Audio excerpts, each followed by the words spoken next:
Just a moment ago, Jim Harbaugh, head coach of Stanford, getting his team fired up, and Owen Marisic, linebacker slash fullback, got a little too fired up, knocked him down as they're looking for a school record 11th win of the year. And as we mentioned, today's game is a family affair, so we join a third member of our broadcast team, Lindy Faxon, with more on that. Lindy. When the Oregon State quarterback gets the play call, it comes from the offensive coordinator up in the press box, but it comes through a student volunteer right down here on the sidelines.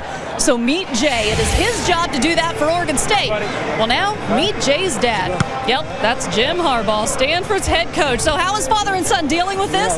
Well, Coach Harbaugh said they didn't talk for about a week and a half, but right there they just had a hug during the warm-ups, and now they are competitors. When asked why Jay isn't at Stanford, Coach said, well, I guess the apple doesn't fall far from the apple tree. Just like his dad, he applied, and he didn't get in.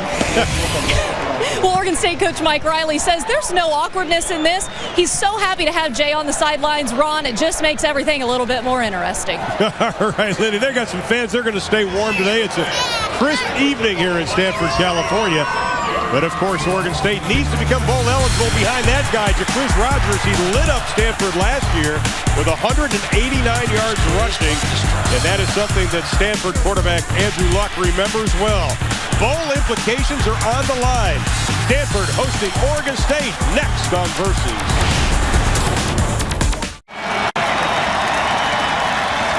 Stanford a perfect 5-0 at home this year, trying to make it 6-0 as they take on the Beavers of Oregon State, who need a victory to become bowl eligible. Oregon State won the toss, and they have deferred, so Stanford will get the ball first. Justin Cahoot set to kick it away. Tyler Gaffney, Jeremy Stewart back to receive it. This will be Stewart from about the 6. Up to about the 27-yard line, and Stanford will have their first possession of the football game. This is an offense that has scored 30 or more points in 10 of 11 games. They're averaging a school record over 40 points a game. Andrew Luck, he's thrown 16 touchdowns, 1 interception in 5 home games this year. He's an architectural design major, which seems fitting because he's built this offense to be, as Glenn was talking about earlier, to be efficient.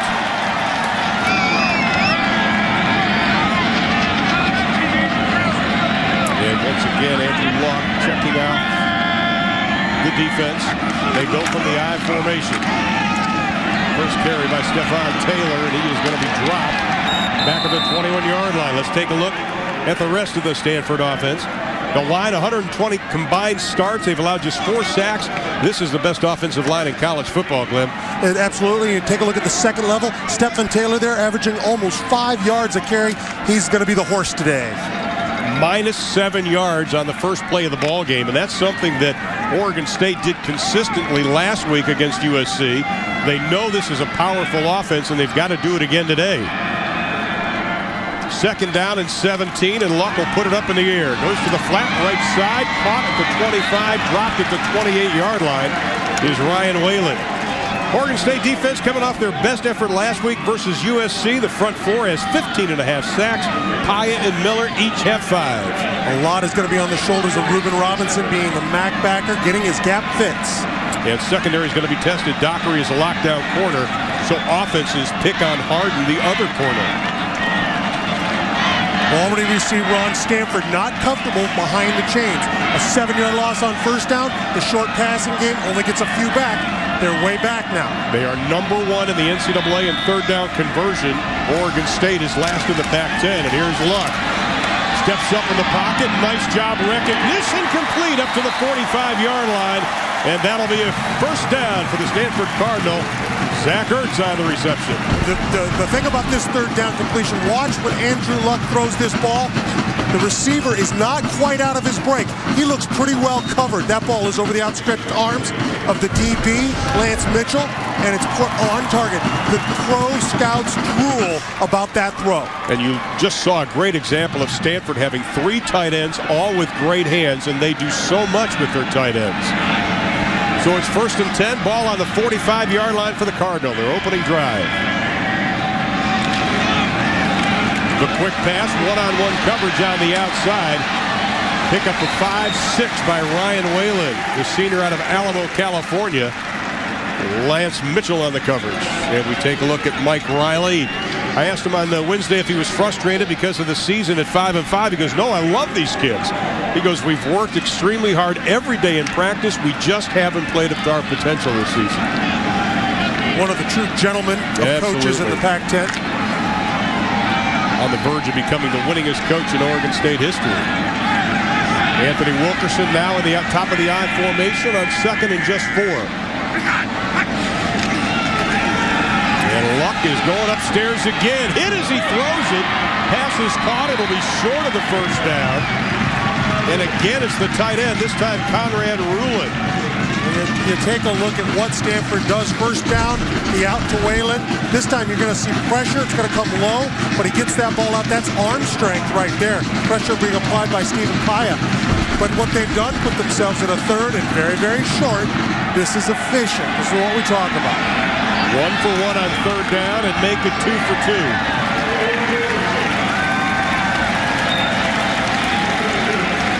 Just going up over the right side, no problem getting the first down, following behind that big offensive line that averages 6'5", 301, and Jim Harbaugh. Coaches tell us that every coach has input on the offensive plays, but everything goes through him. Yeah, the offensive line, when you look at them, they're taking on the personality of Harbaugh. They're hard-nosed, tough. They want to maliciously attack you. I like the way they grind guys down. 8 of 11 games this year, they've scored on their opening drive, and 8 of 11, they've scored first in the game. Luck throws it underneath the coverage, and it's complete, and that's another big chunk on first down. Again, it is Ryan Whalen. That is his 3rd reception of the ball game. Well, first Ryan Whalen out on the perimeter against the DB. This time he comes back under from the slot, and he's going to be against a linebacker. That's a mismatch. That's a slot Wesley Welker type receiver going against a linebacker in Dwight Roberson. That's a mismatch I'll take all day if I'm the Stanford coaching staff. And we talked about efficiency of the Stanford offense. We're seeing it in this opening drive. 2nd down and short again. They only need 3. Taylor takes a couple of hits, but still gets down to the 30. Lance Mitchell, his 2nd tackle of the ball game, and that'll be good for yet another first down. Pickup of 6 on the play. And, you know, we talked about Toby Gerhart, runner-up to the Heisman last year. This year, they're using Taylor, Wilkerson, Gaffney, Manum, and Stewart to try to fill the gap of the Toby Gerhart.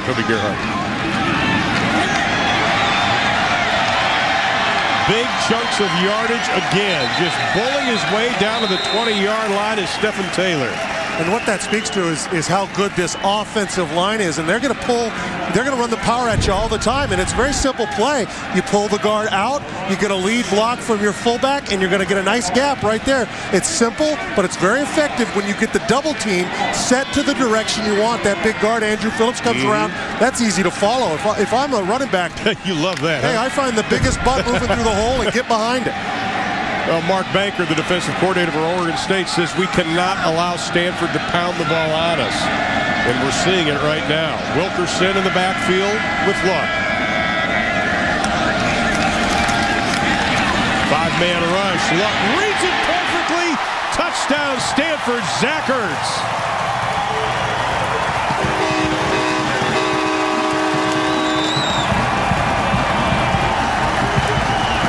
21-yard touchdown reception for Ertz, his 4th of the year. Yeah, he's in the slot, works on a safety, Tui Maune, and it's a double move, just shucks him and gets right to the seam.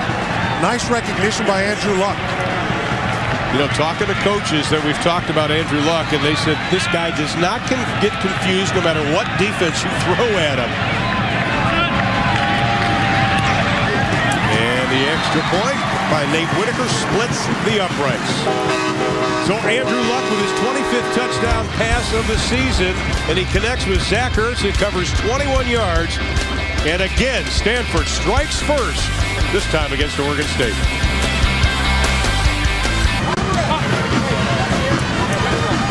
Stanford coming in riding a 6-game winning streak. That's their longest winning streak since 1991 when they won 7. And Andrew Luck is already put 7 on the board, trying to make it 7 in a row. They went 71 yards, took them just over 5:20 to do it. Let's see how Oregon State responds to this. Nate Whitaker, 26 touchbacks in kickoffs this year. And they hit it short. Not going to take a chance because Oregon State's the 5th best return team in college football at kickoffs. Let's go back to the touchdown and see exactly what happened, Glenn. Well, what you see is Andrew Luck is a smart quarterback. He notices that the safety is here, shifted to this side. That puts Ertz right here one-on-one. He's going to use bulk to shock and move. This is a lot about Andrew Luck understanding safety placement and seeing where the mismatch is. The safety has no chance to get over the top, and it's a dead strike. And you feel for Troy Malney, because he has no help over the top at that point against a very big, tall tight end. Now Marcus Wheaton goes in motion. First play, Ryan Katz, the quarterback, throws into the flat, and it's going to be caught. Just past the first down marker, up to about the 44-yard line by Aaron Nichols. Oregon State offense looking for consistency. Ryan Katz, the sophomore, a 4-to-1 touchdown to interception ratio. He has made good decisions so far this year.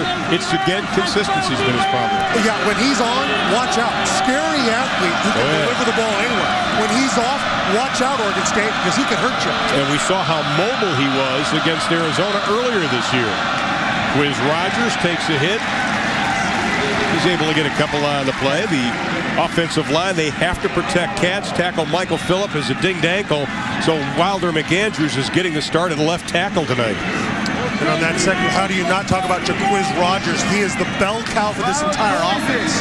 Well, Mike Riley says that this team really has bounced back from a couple of bad weeks. Was very proud of them last week. Can they bounce back tonight after Stanford strikes first?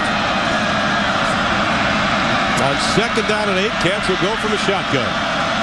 Here comes 5-man pressure. Katz reads it over the middle. Pass is caught to Marcus Wheaton, the talented sophomore out of Chandler, Arizona, who has really had to step up his game since James Rogers blew out his knee.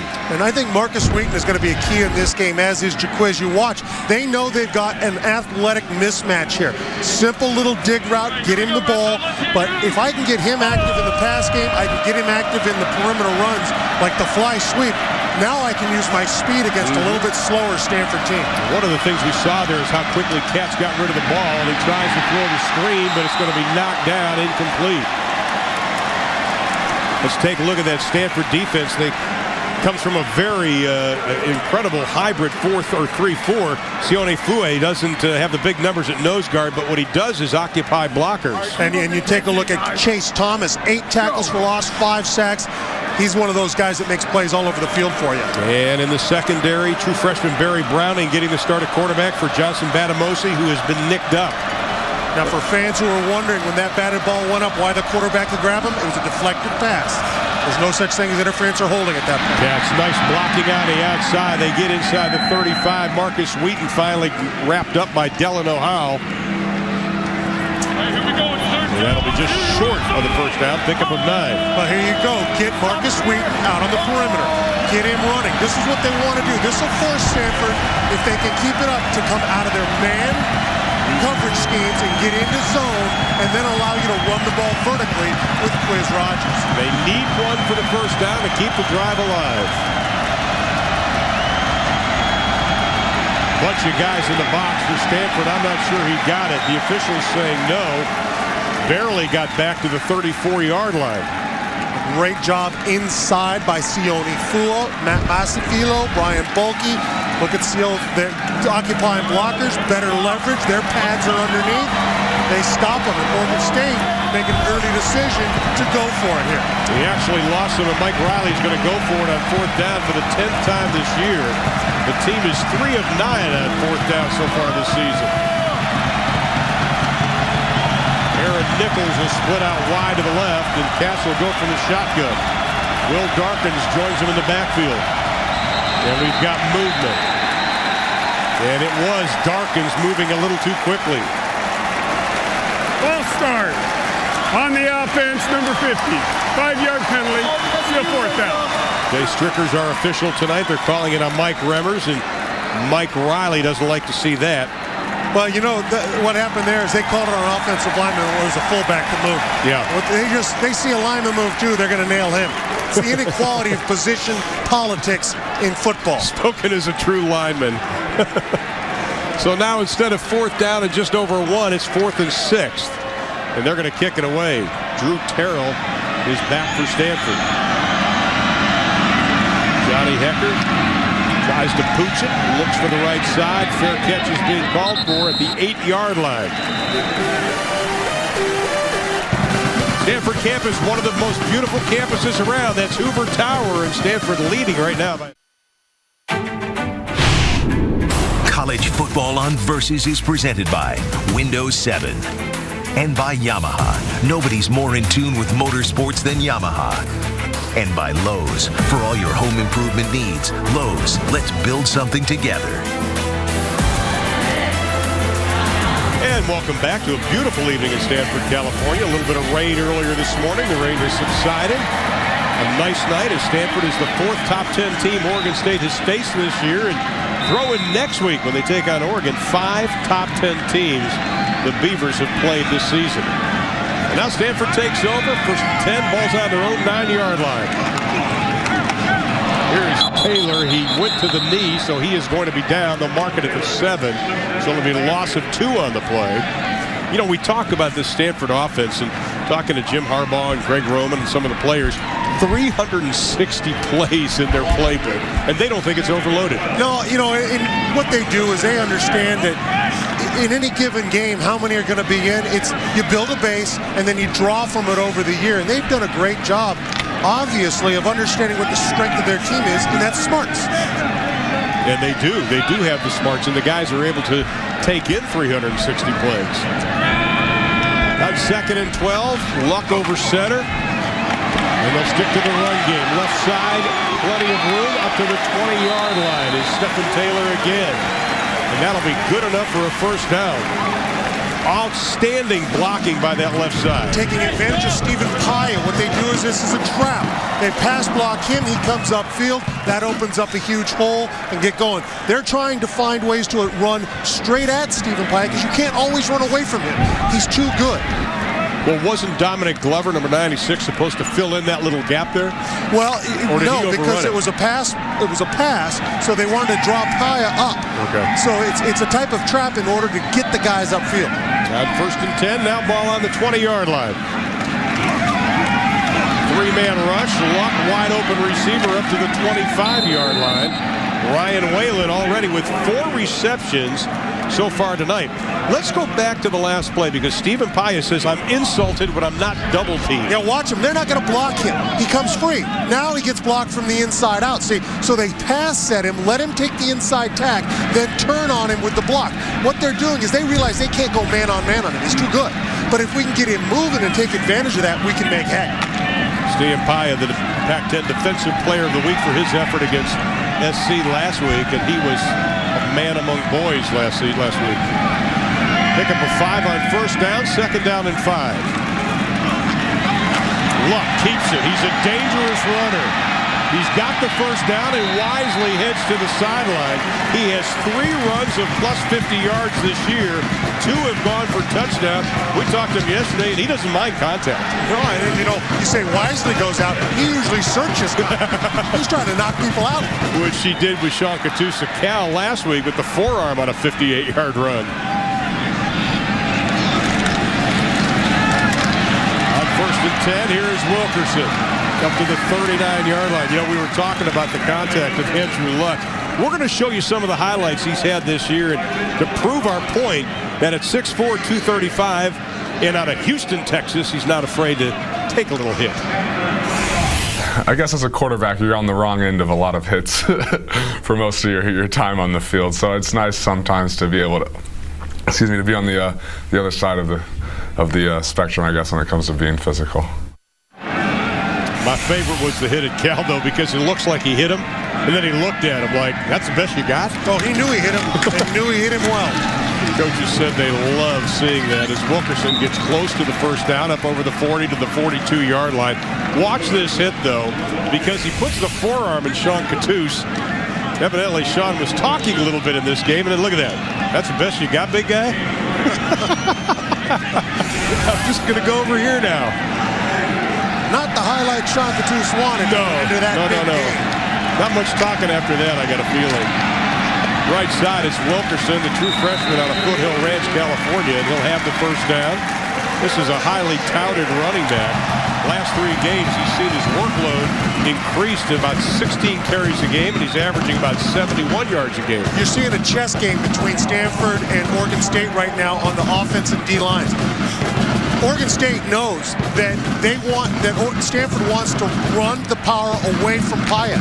So they're setting Pyatt to the defensive right and forcing Stanford to pull their less athletic lineman Andrew Phillips as opposed to David DeCastro, their right guard. Now Tyler Gaffney goes to the top of the eye, and Luck's going upstairs again. He slips, gets control, he's going for the money ball. Has a man, incomplete, intended for Doug Baldwin. A lot of contact while these two were running. Baldwin, Harden were going at it, bumping on the entire way down the field. I know a lot of fans are wondering why maybe something wasn't called. And you get a look. Baldwin does a great job of just laying out and trying to get out there. He needs to turn his hands over, if I'm not mistaken, though. In my long history as a receiver, you got to get him out there. How many games was that? How many minutes was that? You know, you talk about Doug Baldwin, though, the senior out of Gulf Breeze, Florida, and he has really stepped up with the injury to Chris Owusu. And they said he's a 180-degree turnaround from where he was last year as a receiver. And we've got a timeout called with 2:43 left in quarter number 1. Stanford's looking at a BCS bowl bid. They lead Oregon State now by 7. Now, Oregon State fans have made their way, and they enjoy the Stanford fans in the stands, and they are very valued Beaver fans. I'd like to remind you, next Versus brings you an all-new sports talk show featuring 2 of the most talkative and talked about NFL stars, Chad Ochocinco and Terrell Owens. The T. Ocho Show, if you haven't seen it, you want to check this out. Because you think you've seen it all, well, you ain't seen nothing yet. Next, only on Versus. Second down and 10, ball's on the 45-yard line. Oregon State's going to have to make some adjustments. They were afraid that this efficient offensive Stanford would pound the ball on them, and they have so far tonight. Penalty flag. This is a free play for Stanford. Luck reads it. They've got the first down inside the 45-yard line to the 44-yard line. Doug Baldwin, the leading receiver on this team. He's got 52 catches this year. Yeah, you know, you talk about him stepping up, but he's a guy who they find mismatches with, and he's got athletic ability. He's got a little bit of size. On the defense, number 96, penalties decline, yardage gain results in a first down. You know, one of the things the coaches were talking to us about yesterday, the Stanford coaches, they said they'll try to get under the defensive lineman's skin. Have you seen it so far tonight? Well, yeah, if you just watch the offensive line, whenever I get a little last push on you, it doesn't take much. The play's over, I give you a little last shove as we're going to the ground. That gets under their skin a lot, especially when you're getting 5 yards a clip. That's exactly right. And this is 1st and 10 on the 42. Now Gaffney in the backfield. A little play action, and Luck's going again down the middle deep. Wide open, penalty flag is thrown, but it is a touchdown. The flag is back at the 25-yard line. Baldwin on the reception, and it covered 42 yards.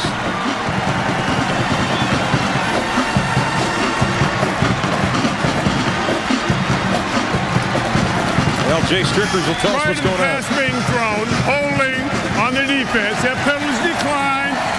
Play results in a touchdown. So Andrew Luck with his 2nd touchdown pass of the evening. Doug Baldwin with his 8th touchdown reception of the year. Well, Baldwin, you know, we talk about the mismatch that he has, but Andrew Luck understands coverages. Knew the safety was too far out. Comes back, and I'm sorry, James Dockery on Baldwin in a lot of open space. They designed plays to grab real estate. That was one. Nate Whitaker's extra point is good. Both scoring drives tonight have gone 10 plays. The last one covered 67 yards, and it was the Luck to Baldwin combination. And look at it again from down on the field. Well, again, you see his eyes. He already knew where the safety was. You'll see the safety, Tuamane, coming running in, number 28 there. He's not out of position. It's just the design of the defense. The offense has forced him to be in a certain spot.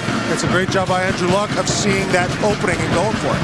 You know, it's you talk to the players of Stanford, and you know, obviously he's their quarterback, but they talk glowingly of Andrew Luck, saying this guy brings his A game, and not just at the game. He does it in practice. He does it in school. He does it every time. Always the A game is there. Meetings, practice, the locker room, schoolwork. It didn't matter where he's at. His A game is always there. That's consistency. And it shows on the field with him and with his teammates. Well, Oregon State has to respond because they're trying to get bowl eligible. Once again, LSU lost today. Boise State lost last night.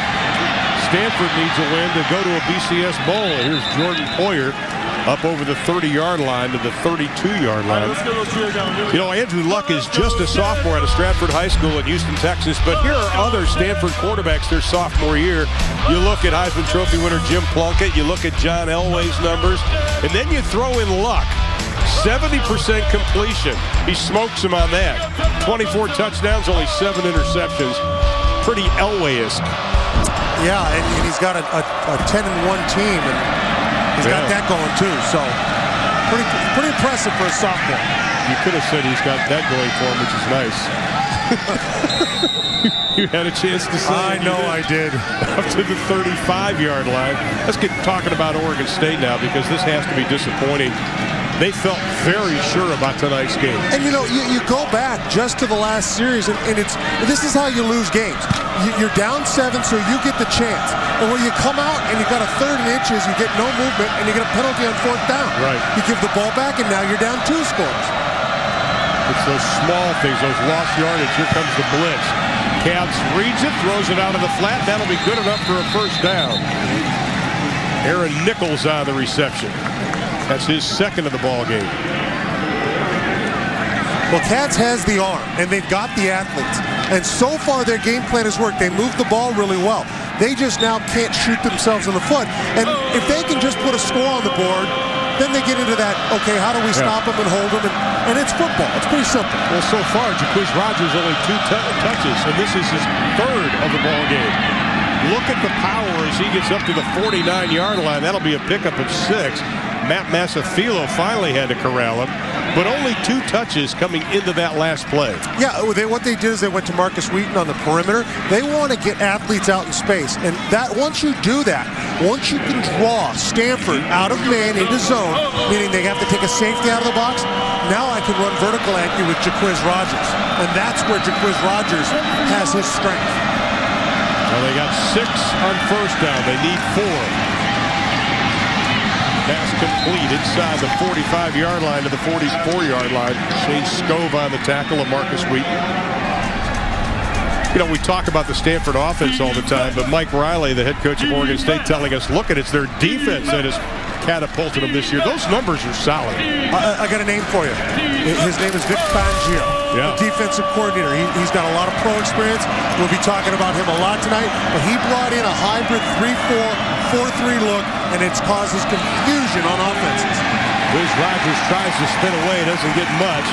You talk about Fangio, first year with Stanford, 24 seasons in the NFL, including the last 4 with the Baltimore Ravens. And you went up against some of his defenses. Oh, I certainly did. I remember I was at Kansas City, and we went into a meeting room on the first day of offensive installation, and there were 56 defenses written up on the board for us to peruse. It's like, oh, boy. Well, this could be the final play of the opening quarter. Only 2 seconds left. And they're not going to get it off. So Stanford, a couple of 10-play drives that were touchdowns. And that's why they lead 14-0. College Football on Versus presented by Windows 7.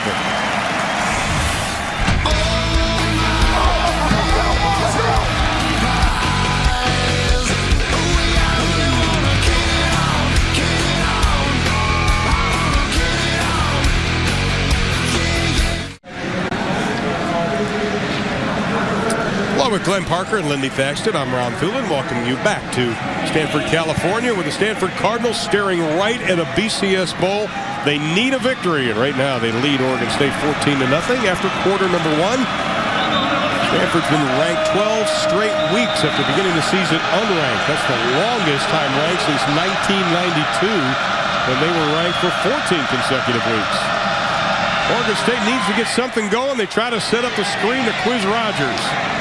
Takes a couple of hits. Is able to pick up about 4 or 5 on the play. Michael Thomas coming up. You know, you talked about establishing the run, and Mike Riley and the Oregon State people said that's what worked last week against SC.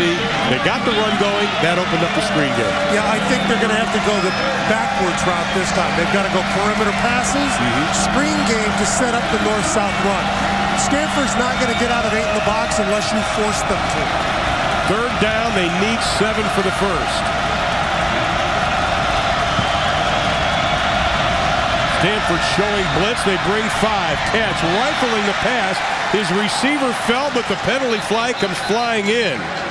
Not sure if Wheaton was hit or if he just slipped, but the flag is back at the 46-yard line. Well, tough to tell where that flag came from. I know, it came flying in from somewhere. Oh. Going against Oregon Wonder State. if we might have a chop block or hands to the face. Let's see what he tells us. You get a pass play with blitz coming. A lot of times you get the chop. Personal foul, hands to the face on the offense, number 16. 15-yard penalty, still third down. Alex Levenkohl, the center, the senior out of Olympia, Washington. You know, we saw it on that third down or fourth down, and they had fourth down and less than the yard. They got the penalty. Here, again, the penalty. Shoots you in the foot, pushes you back. Yeah, and Stanford's offense isn't the type that if you pin them back, they panic. They're just going to run the same offense at you. So field position's a good game to play if you can score points. And time of possession is also something Stanford has dominated this year. 10 of 11 games, they've won that time of possession battle. Only Wake Forest had more, and that was kind of a blowout. And now Stanford's had the ball 9 minutes and 39 seconds to 5 for Oregon State. Third down and 22, ball at the 45-yard line. Stanford brings 4 right up the middle. Catch is going down. Back at the 36-yard line. Sione Fua coming up from the middle. That's the first sack of the ball game. And his 5th of the year. Watch Sione Fua right here. He'll have a rip move underneath. He'll throw his right arm underneath Levenkohl, bounce off the guard because they're running a trick, and comes out clean. Sione Fua showing that he's got a coach that teaches him hand movement. That's one of the things you don't see a lot in college is really good hands out of defensive linemen. Sione Fua right there doing a nice job. And Johnny Hecker's going to have to kick it away. That's a little rugby move, and this is going to take a bounce. Almost hit Stanford in the back. Here's Drew Terrell, and he goes right down at the 30-yard line. Let's take a look at our Toyota Quality Drive summary, and this is the last Stanford scoring drive, and like the first one, it took him 10 plays, but Luck showed he's not afraid to run. And he's got the ability. He wisely gets out of bounds. You see the way here. He knew to look off, come back in. And then, of course, understanding the position of the safeties and putting it right where there's a lot of real estate there to Daniel Baldwin. Or Doug Baldwin, excuse me. Really efficient drives that we've seen out of Stanford. It's a word we'll use over and over tonight, but it's just who they are. And they just keep coming at you. And here, Luck. Hit from behind. The ball is loose. Still on the ground. Still loose, and it looks like Stanford got it back. I believe it was Ryan Whalen got in there. Wow. To come back from his wide receiver position. Golden opportunity for the Beavers. And here's Stephen Paya. This is a good button rip, it's called. Comes from the backside, gets himself around Andrew Phillips and levels the hammer down. But if you're Oregon State, you got to come up with this ball. Opportunities present themselves, you must take advantage. And unfortunately, none of them come up with the ball. Ryan Whalen doing what he's coached to do and hustle. That's a loss of 15. This offensive line's only given up 4 sacks prior to that one. Back to the power ground game to the outside up to the 20-yard line is Taylor. Dockery knocks him out of bounds. And you see right here, this is the mindset when you have a coach who's been in the NFL, whether it's the head coach, whether it's your offensive coordinator, Roman. You don't panic. Yeah, it's second a long way. Come back. We're going to run power at you. Get ourselves 5 or 6. We're going to get 5 or 6 more. We'll assess the damage later. Let's not panic. Third down and 20. Stanford tonight, 3 of 3. Again, they are #1 in the NCAA in third down conversion percentage. at 58%. Luck steps up, gets rid of the football, and it's going to be incomplete. Pass intended for Ryan Hewitt, the redshirt freshman out of Denver, Colorado, and the first punt of the game for Stanford. Well, they're #1 in the conference, #1 in all of college football in third down conversion. And, you know, it just goes to show you no matter how good you are, when it's third down and 20, there's not a lot of plays in your playbook to get you that many yards. Jordan Poyer set to receive the kick. Daniel Zaklinski, the sophomore out of Tampa, Florida, averaging just under 42 yards a punt this season. And a nice high spiral. Poyer at the 30. Gets one block. Doesn't get anything else, but he is able to get up over the 35 to the 36-yard line. 50 on the kick, 8 on the return.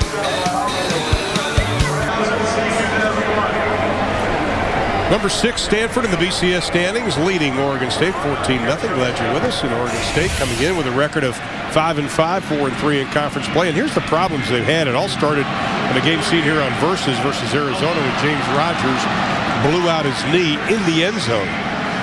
And then that double overtime loss to Washington, going for 2. Some people didn't like the call, but Mike Riley said, hey, my team was exhausted. And then another game on versus, the loss to UCLA on a last-second field goal. And Mike Riley said, we've let teams hang around we shouldn't have, and it's cost us this year. Trying to go to their 5th consecutive bowl game. Right now they're down by a couple of touchdowns. Here's Rogers, right side. Oh, look at the power for Rogers. Here is a guy that's 5'7", 191 pounds. Michael Thomas put the hit on him, but he just kept moving the legs. And because they've gone perimeter, because the threat of Marcus Wheaton on the fly sweep, you hand off to James Rogers going north and south, or Jaquiz Rogers, excuse me, north and south, and you see that power. Short guy, tough to bring down. That sets up a 2nd down and short. They need 2. Rogers looks for the side. Slips and falls. He's going to lose a couple. Owen Marisic, the two-way player, both the fullback and the linebacker, he had the beat on him. Now, and this is what's odd. You go to a perimeter run. It's one thing to get guys on the outside. It's another to be able to outrun the edge. And so it's kind of an odd call. But now, here we go, a 2-yard loss, and they put themselves in a 3rd and longer situation. And these are the type of things that hurt, and they show an inconsistent team. Yet to convert on 3rd down tonight, 0 for 2. They need 4. Here comes the blitz. Tass, he's going down and he loses the football. Stanford will have it at the 40.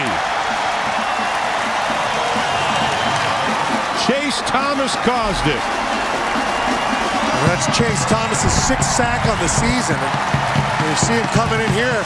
He comes unblocked. Now, you'd like to say he should make that sack, which he does, but more importantly, opportunity. He comes in, no one blocks, he rakes the right play, puts his helmet on the ball, knocks it out, and helps his team. A lot of guys there will miss a sack. Right. Not Chase Thomas. Not Chase Thomas, the sophomore out of Marietta, California. Here's a guy that's a linebacker, a defensive end. He can go up, he can go down. Right now he caused the fumble that Kaiser corralled. Now Stanford with a golden opportunity from the 40-yard line. And luck will change the play.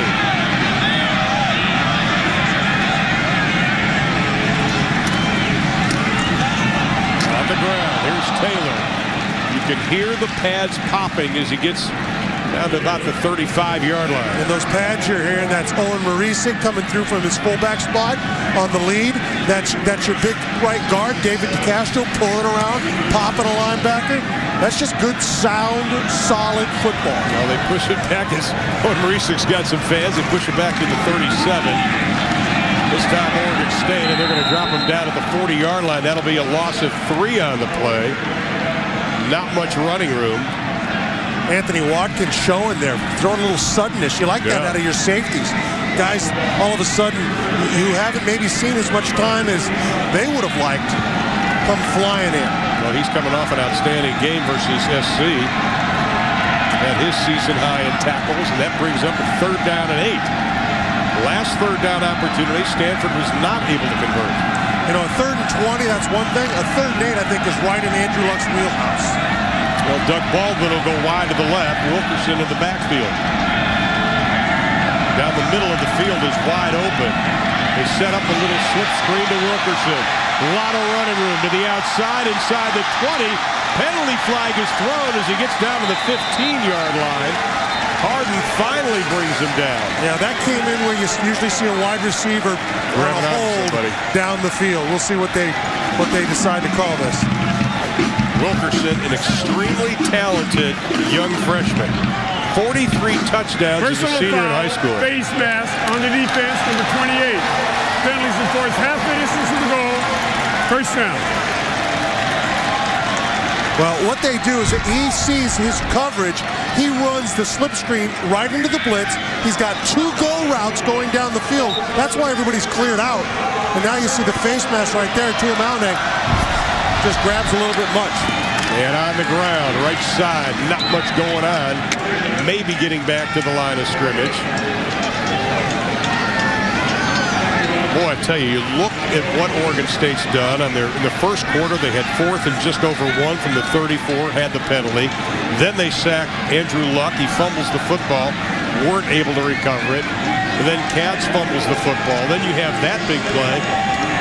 You know, it's just those hidden yards from Mike Riley. It's the difference between 5 and 5 and 10 and 1 when we look at these two teams.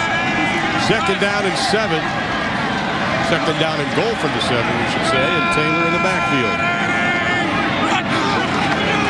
And they pitch to Taylor. Looks for the edge. Gets the block.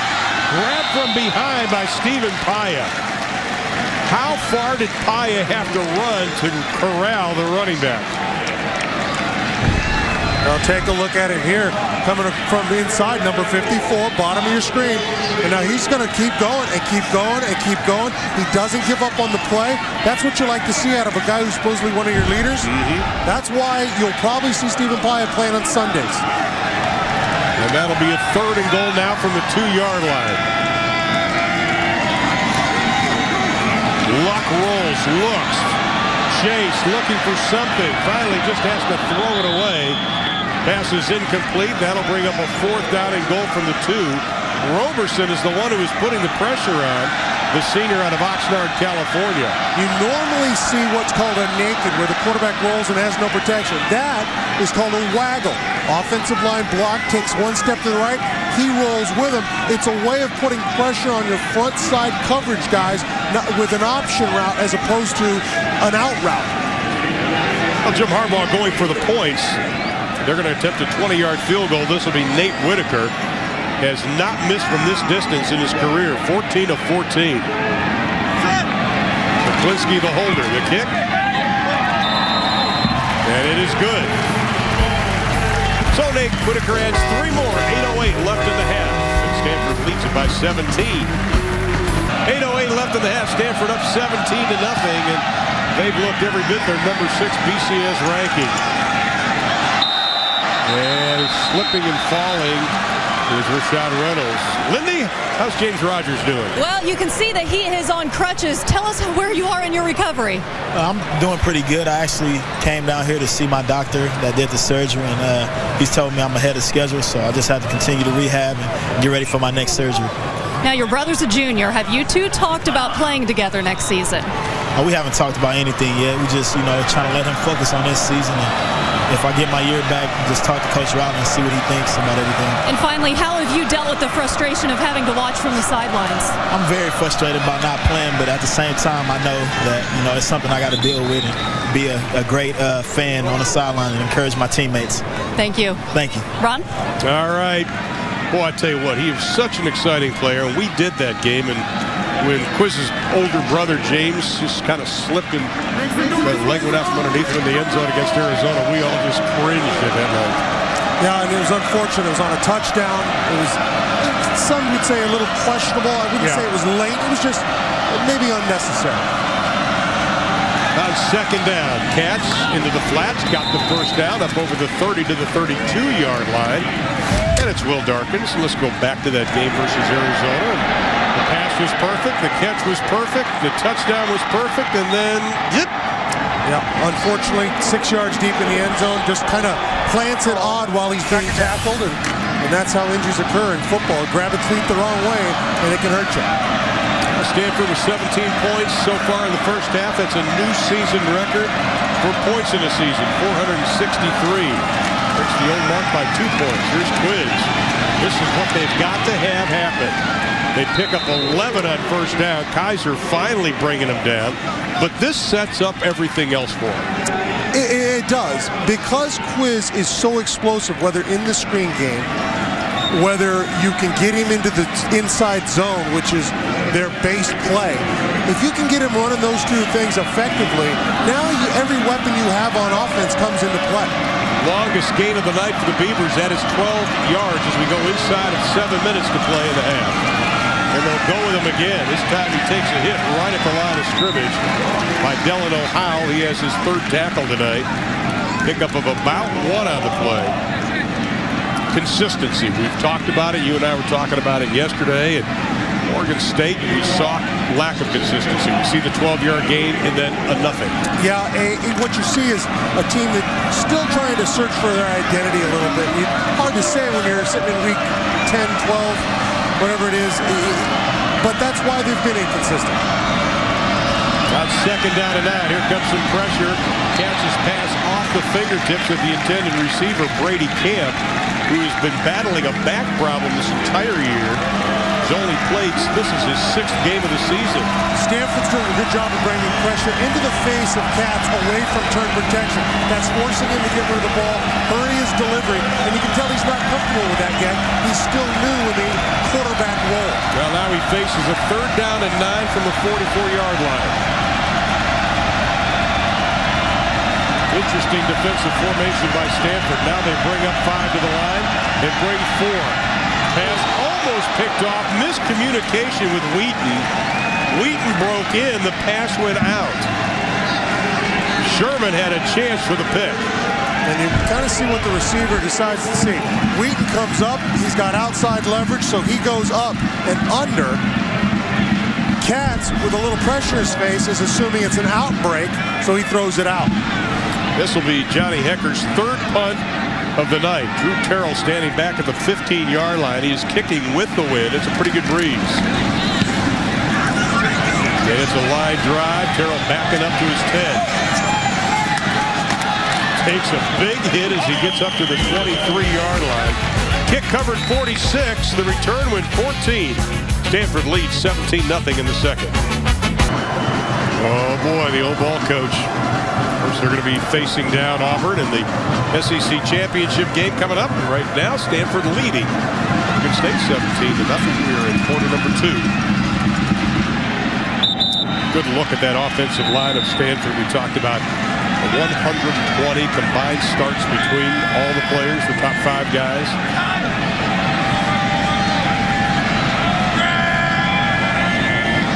The late count by Luck, and here's Wilkerson. Hit from behind as he gets up to the 25.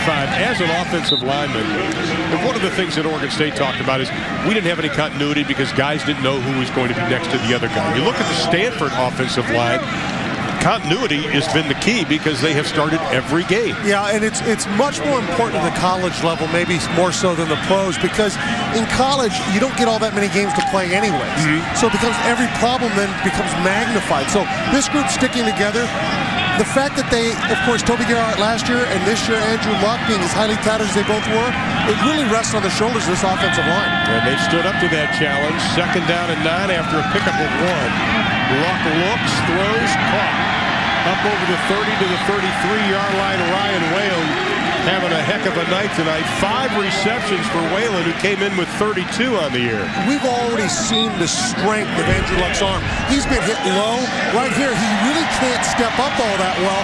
He throws really a half throw, and it's still plenty of strength on the ball to get where it needs to go. That's impressive. Once again, he's completing 70% of his passes so far this year, and Wilkerson on the run maybe picks up about 3 on the play. And one of the things they did, and I thought was very, very interesting, is we talked about Vic Fangio, the defensive coordinator for Stanford. They threw everything at Luck this spring. Everything imaginable.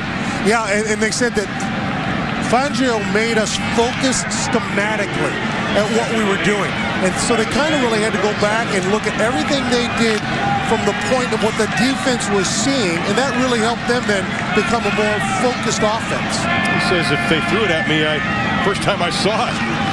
Because now I look at it, I see it all the time. Here's the pass, swing pass to Doug Baldwin. Tiptoeing down the sideline, penalty flag comes in as he gets to midfield. Yeah, Ryan Whalen out of the corner was delivering a block. Marisic was just inside of that. One of those two guys got a little bit of jersey.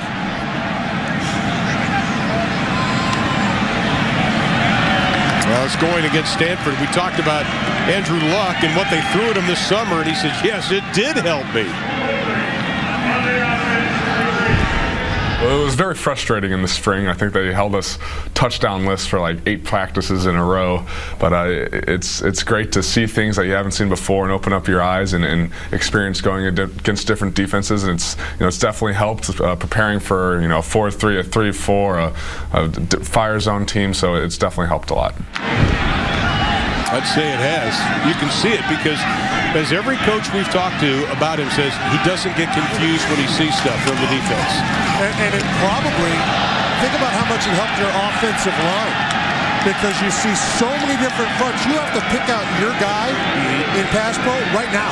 And the old saying is, if you can keep your head when everybody around you is losing yours, that's what it appears Stanford, their entire offense has done. Well, the pass was intended for Griff Whalen. Pretty good defense. Brings up another third down. 3 of 11 for Stanford. They are 4 of 6 so far tonight. And credit this Oregon State defense doing some things right. They got the hold on the outside because they played with good leverage. They knocked the ball down there on second down. Forces a 3rd and long, which no team wants to be in, obviously. Ryan Whalen wide to the left. Luck looking, throwing. Caught by Whalen at midfield.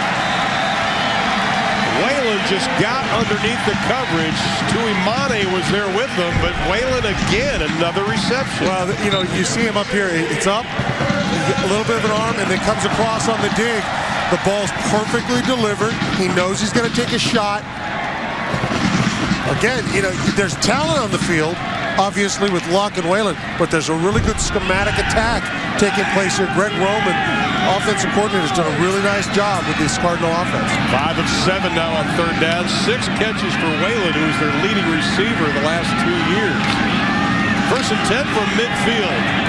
That's going to be a loss of a yard. Stephen Paya on the tackle. Let's go to Bill for a Big 12 update. Bill. All right, Ron, another Foster's game break. Oklahoma State in action tonight. Trey Millard scores from 6 yards out. Guys, there's a very good chance that Oklahoma would win the Big 12 South if they win this game. Yeah, I tell you, Oklahoma State, that's always been their nemesis, having lived there for a number of years. And I tell you what, that's a rival, that's a hate rivalry there. 2nd down at 11. 3-step drop. Luck looks into the flat. The defender fell down, allowed Ertz to get open. Lance Mitchell, the safety, went to plant. You got a big guy coming at you. You got to really steady yourself. He plants. We've seen a lot of guys slip on this field. He did so. Ertz comes wide open, and credit Luck again, knowing where the mismatch was, knowing where the open receiver was. Well, Ertz already a touchdown reception. Once again, as we mentioned, it did rain most of the morning, and the field is soggy in places. This is natural grass down there. I was up at 5:30, taking a little walk. It was a little drizzle. By the time I got back, it was a downpour. And then it got sunny, and then it rained again. 1st and 10 from the 30-yard line, closing it on 2 minutes left in the opening half. Looks left, steps up in the pocket, still looks wide open at the 20-yard line. Inside the 15 is Baldwin. He is going to take it home.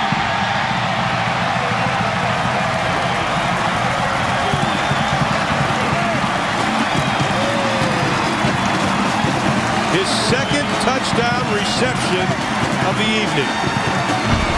Well, you take a look, the outside receiver, top of the screen, comes up, finds a hole in the defense, and then just makes people miss.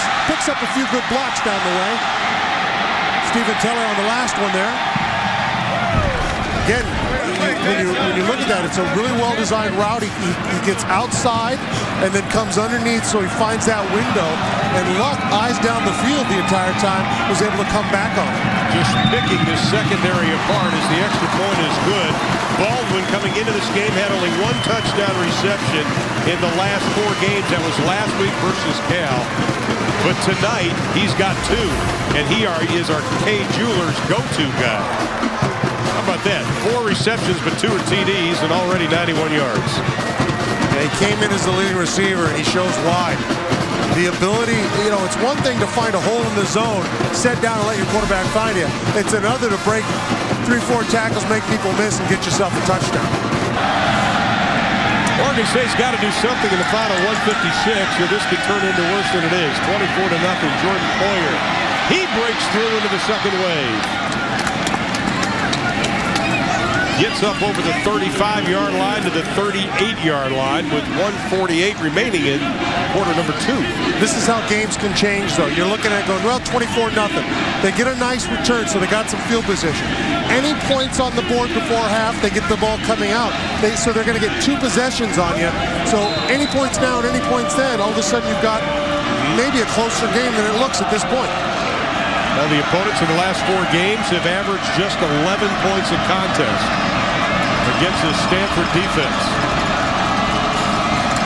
And Katz is forced to put it up. Looks for the deep out. Almost picked off at the 46-yard line by Barry Browning, the true freshman. There's the difference between an Andrew Luck pass on a deep out and a Ryan Katz pass. Too much air under that ball. Katz understands to put the ball there. Luck understands to put the ball there. Katz puts just too much air in it and allows the safety to close ground and get there. Barry Browning, the true freshman, coming up from that quarterback spot, starting in place of Johnson Batamosi, who is nicked up a little bit. 2nd and 10 from the 38. 4-man rush. Katz has some time, and he rifles the pass as receiver slips, and it'll be incomplete, intended for Marcus Wheaton. A lot of slippage by Oregon State players tonight. Yeah, there's been all over the field. Both teams are slipping. What you're seeing right now is Katz is pushing a little too hard with the ball. He needs to settle down a little bit. They maybe need to get him to do something that will settle him down. Run those screens.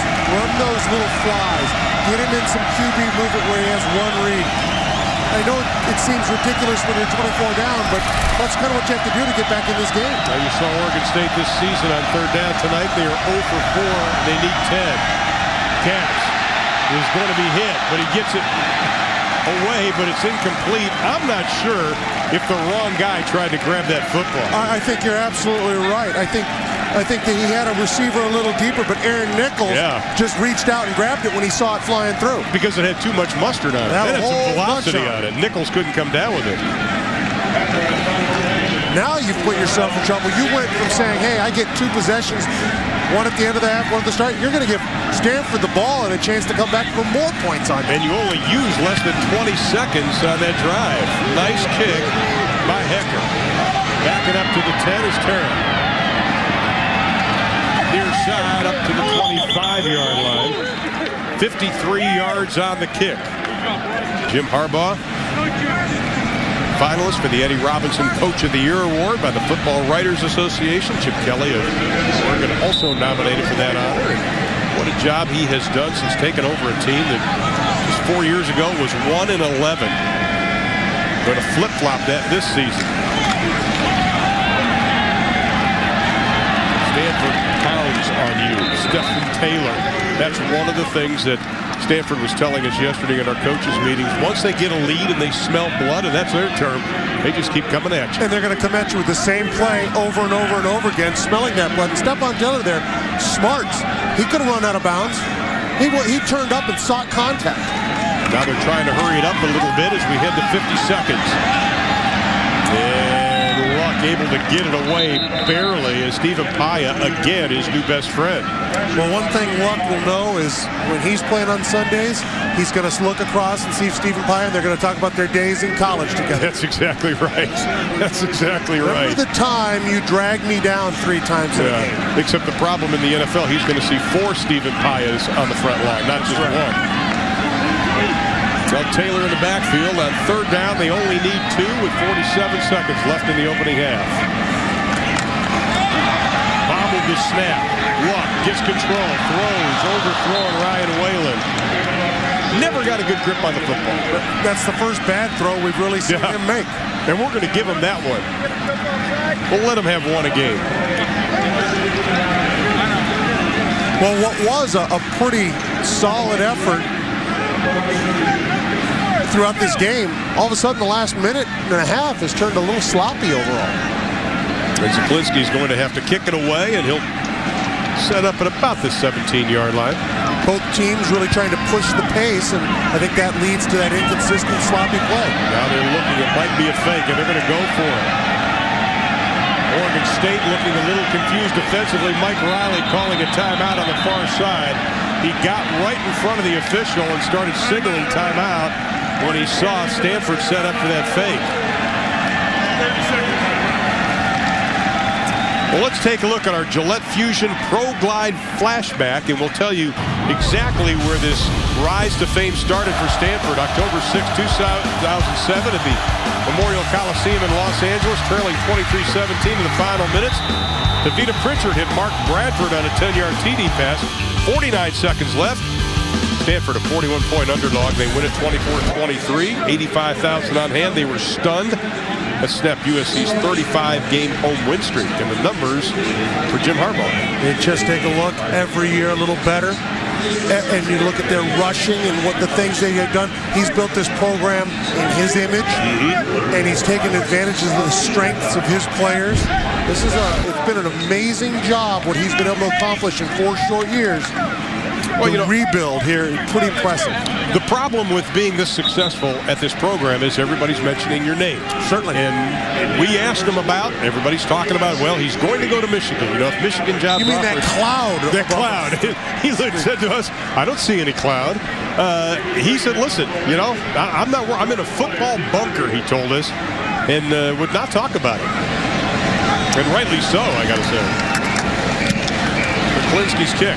Poyer signaling a fair catch at about the 33-yard line. But you even asked him if it's a distraction for his players. Yeah, and he didn't think so. He thought, that's not how I coach. That's not what we do. And, you know, that's right. He's in a bunker mentality. But, you know, think about it. He's so successful. When he was at San Diego, you know, winning the national championship at that level, and then moving up to come here and rebuilding a program that's very tough to rebuild. Of course the name's going to be out there. Absolutely.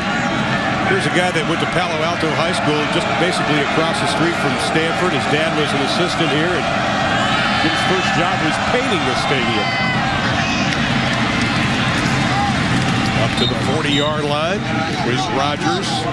Clock at 24 seconds and running. If you're Mike Riley, you'd like to get something, but you don't want to have a brain cramp here. No, you really want to take what's given and get to the locker room if you can.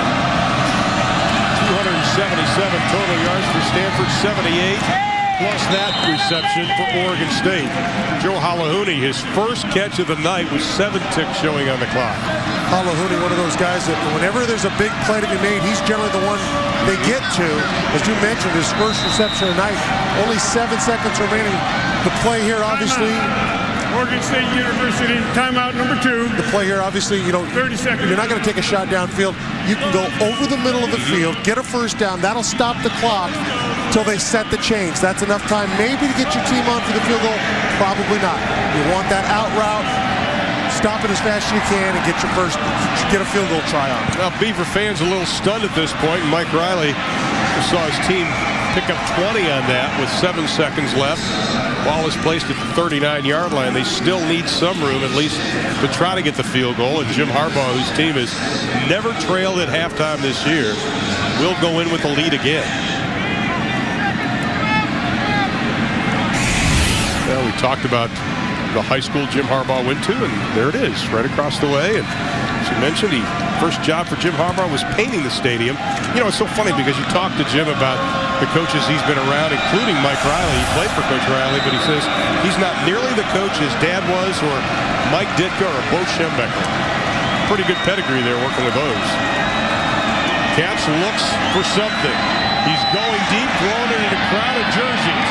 And it'll be picked off by Richard Sherman, and he brings it out.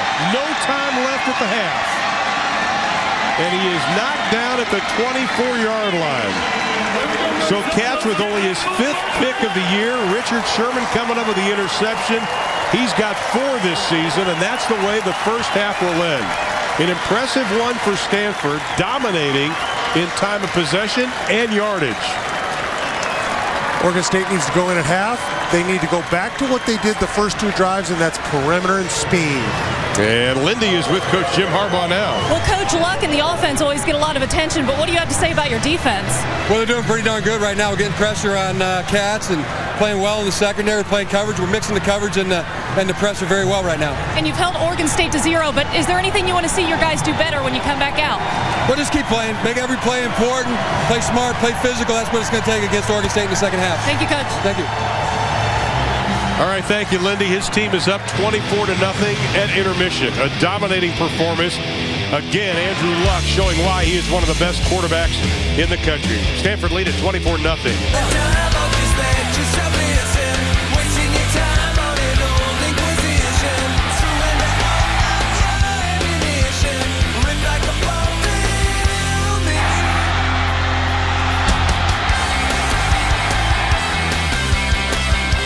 For the 6th time this season, Stanford has not allowed a touchdown in the opening 30 minutes. As we take a look at our Windows 7 first half stats, and I think what stands out is only 106 total yards for Oregon State, more than doubling up Stanford with 277. And well, Glenn Parker, I'm Ron Poole, and I think if you're Mike Riley right now, you got to be concerned because your defense isn't getting off the field. Yeah, when you look at third down conversions where your opponent's 5 of 8, that means that when they've been faced with some long ones, they've got them. But more importantly, they're just eating clock. They're coming at you, and so you're absolutely right. Get off on third down and sustain a drive once in a while. Well, here is Poyer on the second half kickoff, and he breaks through up over the 35 to the 38-yard line. And let's take a look at our versus track. And Andrew Luck started out hot in this ballgame, 7 of 7. And those are his numbers, 3 touchdown passes. And that ties John Elway and Senstrom for the most touchdown passes in the season at 27. But Cats obviously has been inconsistent on top of that. So as good as Luck has been, as good as Stanford's defense, Ryan Catt's inconsistency is evidenced by that last throw you saw that almost got picked.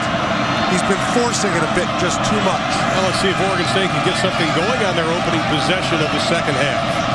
First and 10 from the 38-yard line. Here's Rogers over the right side. It's a nice chunky yards on first down. He had 34 yards rushing on 9 carries in that opening 30 minutes. You know what I love about that? Come out and run the ball. Why not? The most important thing we got right now is this drive, and it's this play. Our strength, what's our strength? Jaquiz Rogers. Let's go right to what we do best and try to salvage something. And he said they've ridden Jaquiz Rogers' shoulders this year ever since James Rogers went down. And it's Quiz again. He's got the first down into Stanford territory, down to the 45-yard line. And right before the start of the second half, Lindy Thaxton caught up with head coach Mike Riley. Well, Coach, first of all, what was your message at halftime? Well, we have to fight like crazy, but we've got to, tangibly, we got to do better on third down ourselves and get them off somehow. And that was, we just couldn't sustain anything, and obviously they did. So and then we've got to fight like crazy right now. Be smart, play one play at a time. We're not going to get it back right away. Let's just go.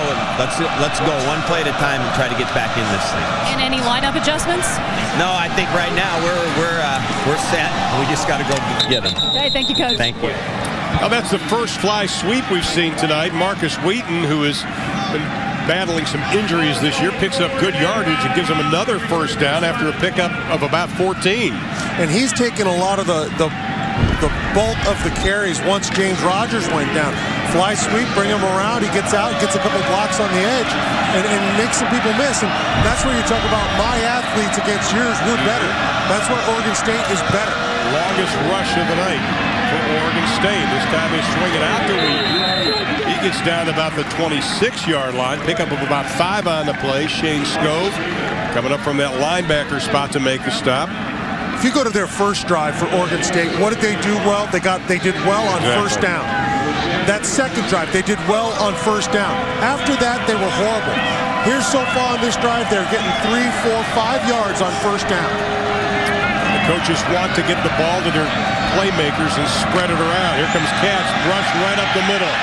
Getting away from pressure and just throws it away. And that's going to be a penalty flag coming way late. They had a fly sweep set up. It was covered because of pressure. He threw the ball downfield to what was essentially a lead blocker who makes the cut. You know, it's hard for Will Darkins, he thinks it's a screen behind him. So he's cutting. That's what they're going to talk about and say the officials are getting together right now. That's where the pass flag was blown. interference on the offense, number 46 blocking downfield. 15-yard penalty, still second down. Now that's Aaron Nichols. So we go back to what has happened as far as Oregon State shooting him in the foot. First quarter, 4th and just over 1 from the 34 penalty. Second quarter, Luck gets hit, he fumbles, they're not able to come up with it. And then Katz gets hit, he's fumbled. Now you're on a nice drive and you have the penalty. Yeah, you know, the thing is, it's hard because you're shooting yourself in the foot. That's right. 3 penalties in this ballgame, 4 penalties for Oregon State. Just about 2 minutes gone by. Second down and 20 from the 41-yard line. Now Katz goes to the shotgun.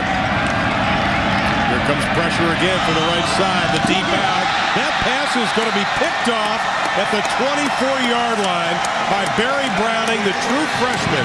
His first career interception. Well, Katz throws this behind the receiver. The receiver's on an out break, and he just throws it behind him. Well, it's tough. Yeah. Take a look here. Katz, he has this arm strength. He can put it out there, but the ball is so far behind the receiver. That's an easy play. Here's another look. You're going to look top of your screen. Just break out, and this ball is way behind the receiver. And that's just Katz not putting the ball where it needs to be. Well, Katz only had 4 interceptions coming into tonight. He's got 2 this evening.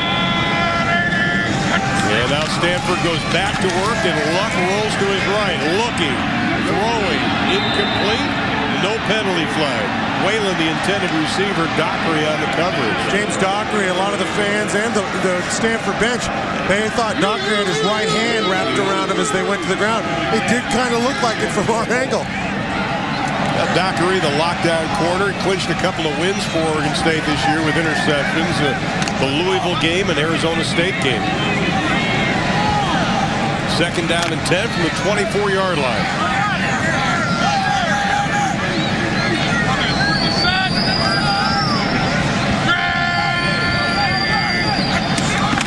And here's Taylor.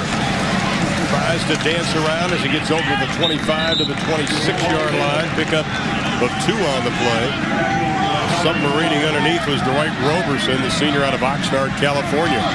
In the era of spread offense and tricky, odd offenses, Stanford almost seems boring to watch because they come out, they like 22 personnel, 2 tight ends, 2 running backs, right, and they grind you to a pulp and beat you up, and they got a quarterback that can put it anywhere he wants to. So it seems boring. But guess what? Great football. It's awesome football. Third down and 7. They're 5 of 8 tonight on third down. From the 27. One straight drop. The pass caught. It'll be short of the first down, up to the 31-yard line. Zach Ertz, who's having a nice game, the big tight end, the redshirt freshman out of Alamo, California. Jordan Poyer was on the coverage. And you see Ertz, tight end, actually. Flanker comes out. Now he comes up and he just sits down. He's expecting a missed tackle to get the first rather than getting to the sticks. You wonder if that's the design of the offense, or is that the receiver not understanding where the first down marker is? Ertz 3 catches tonight, 61 yards, and we talked early in the ballgame about Stanford having 3 outstanding tight ends, which opens up a lot for them. Poyer now standing back at his 29-yard line. Zaklinski's kick, spiraling. Poyer calls a fair catch. And that's where the Beavers will get it at the 30. 11:15 left to play in quarter number 3, the 39-yard punt. Stanford leading Oregon State 24-0. As we mentioned at the top of the show, Oregon State needs 1 more victory in their next 2 games in order to become bowl eligible and go to a bowl for the 5th consecutive year. Ryan Katz needs to muster up something with 1:11:15 left to play in the third. His team down 24-0. And if you're a Stanford fan, the good news is Boise State lost, LSU lost. You'll move up in the BCS rankings probably to number 4, and you're guaranteed a BCS bowl.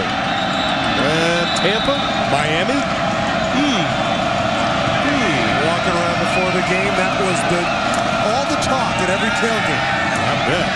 Katz down the middle, and that was short-armed, and he had a lot of pressure again from that defensive line. And Katz is slow to get up. Chase Thomas, Thomas Kaiser, the two hybrid linebackers, really coming in from the outside. Well, when you can mix things up as well as they do, you look at the pressure, it's a little late, but when you've got a guy like Thomas Kaiser on a back or a tight end or a flanker, it's a mismatch. He's going to get to your quarterback. That's a cat sandwich there. 2nd and 10 from the 29-yard line. This 3-4 hybrid gives the offenses so much to look at, and we're seeing it again there. Getting back to the line of scrimmage is Casper Masafilo. On the tackle, Chase Thomas, though, again on the penetration. Yeah, Chase Thomas on the outside. He got the penetration, forced him up into Masafilo. But that's exactly what you should do if you're one of these defensive linemen. If they get pressure, you better finish the job for them.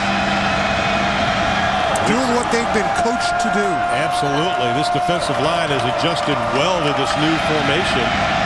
Great technique, and they have a 3rd down and 11 now for Oregon State. And here comes Stanford again. Katz reads it past caught. 1st down, Beavers up over the 40 to the 43-yard line. Alahuni with his 2nd catch of the night. Going back to something you said there about the coaching, when you look at that D-line and their offensive line, both for Stanford, it's not odd when you look at the fact that they've got Chester McLaughlin as an assistant working with some defensive linemen, and they've got Wisniewski, an assistant, working with the offensive linemen. 122 years of NFL experience on this coaching staff for Stanford. Katz going to be wrapped up again, and he is going to be sacked. Chase Thomas has 2.5 sacks tonight. And that is the 4th sack by this Stanford defense. Now, we talk a lot about Vic Fangio, and here's what he's done in the NFL as far as his defenses are concerned. 06, how about 1st for the Baltimore Ravens? And then 3rd in 08, 4th in 09. 24 years of NFL coaching experience. And as we mentioned, Chester McLaughlin on the D-line helping out. Roman on offense. He's got pro experience. Wisniewski helping out. On 2nd down and 19, they're trying to make it more manageable on 3rd down, and they do as they pick up about 7 on the play. Aaron Nichols on the reception and Scove on the coverage. You watch this Oregon State team and you see they have potential. The play before, we saw Katz go through his progressions quickly. Boom, got rid of the ball. Then we see a play like that. It doesn't get a whole lot. Well, I think it's natural when you look at Katz because he doesn't have a lot of experience at quarterback. This is his 1st year starting, so he's inconsistent. 3rd and 11, Oregon State 1 of 6 tonight, and here comes some more pressure. Katz is hit, releases the ball. Penalty flags are thrown. It'll be intercepted at the 10-yard line, but Katz is down. Thomas Kaiser coming in to put on the hit. Now, Cody Vaz, the redshirt freshman, is the backup quarterback, a highly recruited guy. He completed his 1st career pass versus Washington State. So he is up on the sideline warming up quickly. There's Cody right there out of Lodi, California, but here's the hit. And you see Katz, he's going to be in full extension when he throws Pass that ball. interference on the defense, number 3. 15-yard penalty, automatic 1st down. Well, that was Chase Thomas on the hit. That Michael Thomas gets the penalty. He sees that the receiver is stopping. He sees Wheaton stop, so he knows he's going to overrun it. He doesn't realize that safety's underneath the helmet. Right. So he just grabs him, figuring a 10-yard penalty is better than a completion for a touchdown. So he raised his hand and said, yeah, it was me. So a pretty smart play overall by Michael Thomas, realizing that, he was beaten. Let's show you the speed of coming in by Chase Thomas on this play as Katz is able to get up. But watch how fast he gets in. Boom. Thomas, 6'4", 239 pounds, a converted defensive end. That's those shoulder pads get just up under Katz's shoulder pads. Gets up into that rib cage. That hurts a whole bunch. Saw Jay Harbaugh, Jim's son, patting Cody on the chest saying, go get him, big guy. And you see the numbers on him. 5 passes thrown this year. He's completed 1. That was against Washington State. And it covered only 9 yards. And now he faces 1st and 10 from the Stanford 42-yard line. Good choice. Give it to Quiz. Really credit the play calling. Absolutely. You know, I've got a new quarterback. I got a guy that's only thrown 5 passes. Yet I've got a Jaquiz Rogers. Here, you take it.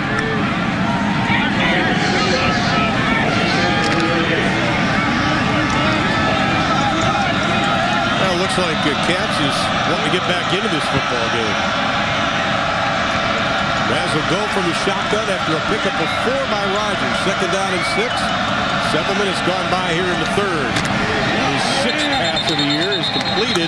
It'll be a short game of about 1 to Jaquiz Rogers. Now the backup now becomes, well, that's the wrong guy, Harden. Actually, the backup should be Jack Lomax. Does that name sound familiar? Yeah, from Lake Oswego, Oregon. And his dad is? Neil Lomax. There you go. But Katz is back in the ballgame. Portland State quarterback of old. 3rd down and 5 from the 37-yard line. Katz got the cobwebs out, and here comes the pressure again on him. The out pass incomplete. No penalty flag is thrown. Pass intended for Nichols. Barry Browning, that true freshman, doing a great job tonight from that quarterback position. And there is Jack Lomax. Not bad pedigree tonight. You got the Harbaughs, you got the Lucks, you got the Lomaxes. Not too shabby. It does. As Coach Harbaugh said, apple trees grow apples. Now, of course, he said it jokingly about intellect and SAT scores. About his son right there. Well, Oregon State's going to go for it. They need 5 on 4th down. Stanford only brings 2. They drop everybody back in coverage, and here is the penalty flag again. Marcus Wheaton was the intended receiver. Richard Sherman, he can muster the smile, but he gets called for pass interference. Well, they're going to say his left hand was wrapped around the body when he came with his right hand. Pass interference on the defense, number 9. Automatic 1st down, spot on the foul.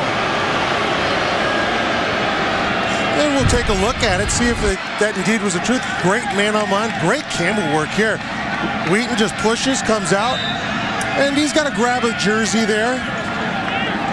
Oh, look at him, he's upset. And I think he might have a right to be upset. Yeah, Coach Harbaugh doesn't like it. Yeah, that's just football. I think both those guys, Harbaugh and Richard Sherman, are correct. I don't really know if you need to call that. Well, Sherman already with an interception, and then Katz going down the middle. And it's picked off in the end zone by Delano Howe. His 4th interception of the year. What a pick, though, by Howe. The former running back and wide receiver picks off Katz. Katz throws his 3rd interception of the night. Stanford with a football and a big lead.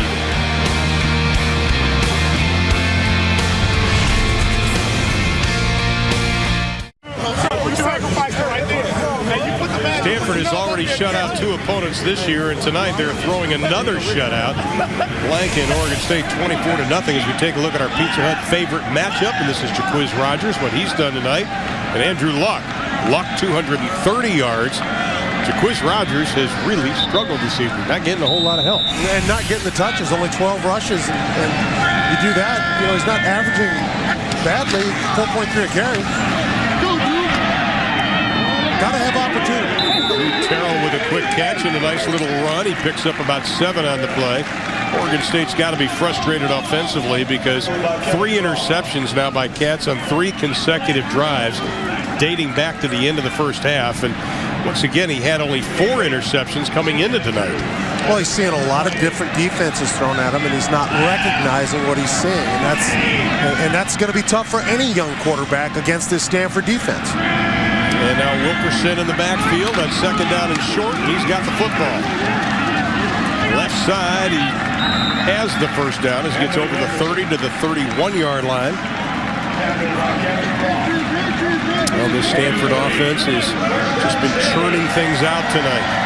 277 yards in the opening half, and more of a pro-style offense. And one of the things they really strive here at Stanford is, it's a coaching cliche, but I think they believe it. Take what the defense gives you.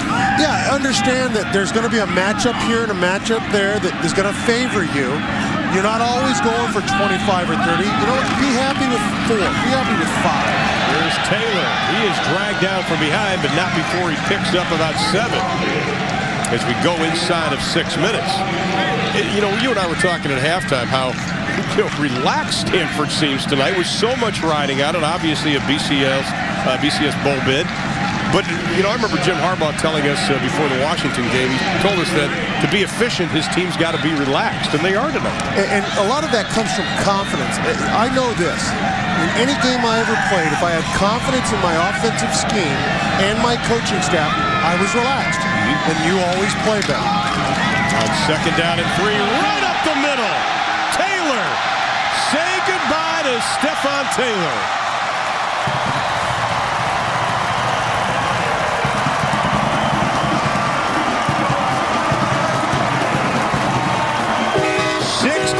Yards, his longest run of the year.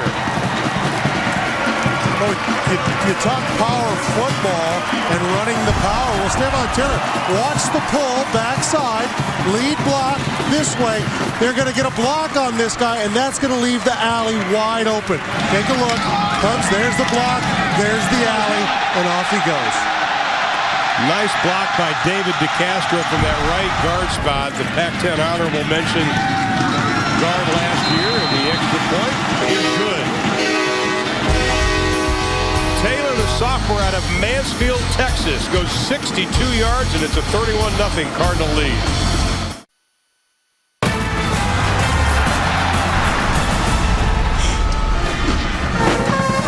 Stanford has forced 27 turnovers this year. Last year, 17. 3 interceptions.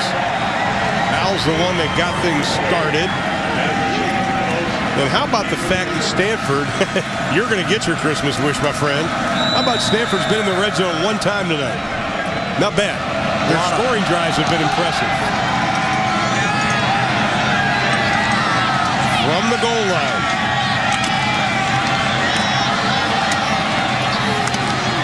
Up over the 20 to the 23-yard line is Rashad Reynolds. Well, here are the Stanford Bowl scenarios. If Auburn loses, Oregon wins next week, Rose Bowl. And we'll spin the wheel. And we'll have Vanna give us a vowel. And the vowel is an O, and that is the ACC champ versus Big East champ, or at large, the Orange Bowl. And then, of course, you got to throw the Fiesta Bowl in there, the Big 12 versus the Big East or the at-large team. But it looks like Stanford's going to get an automatic bid because they will be 4 in the BCS rankings, I would suspect, tomorrow when it's finally announced. You know, when Jim took over this team, he told us a number of years ago, he said, nothing less than a Pac-10 championship would do, because if you're not getting better every day, you're going backwards. And we asked him about that yesterday, and he said, we still haven't got the Pac-10 championship. I'll go back to what he said, though, and it's so true, is every day, whether it's a meeting, at every rep, whether it's at practice, just get better. That's the success model. Right. Have to get successful. Now, they wanted more plays than Stanford, and they're closing in on them. It's 48-42 now, but it's not anything what they wanted. They wanted to make sure they control the clock and not Stanford. This pass, and they're going to say it is complete. Yes, it is. Up to the 35-yard line here in Nichols. Now a little Kansas come back in, and the ball kind of dies on him a little here, and I think that's why they wanted him. That actually was probably an incomplete pass. Went through his arms and hit the ground. And it's 1st and 10 now from the 35-yard line. Here's Quiz. Got a hole on the left side. closes quickly, but not before he gets up to the 43-yard line.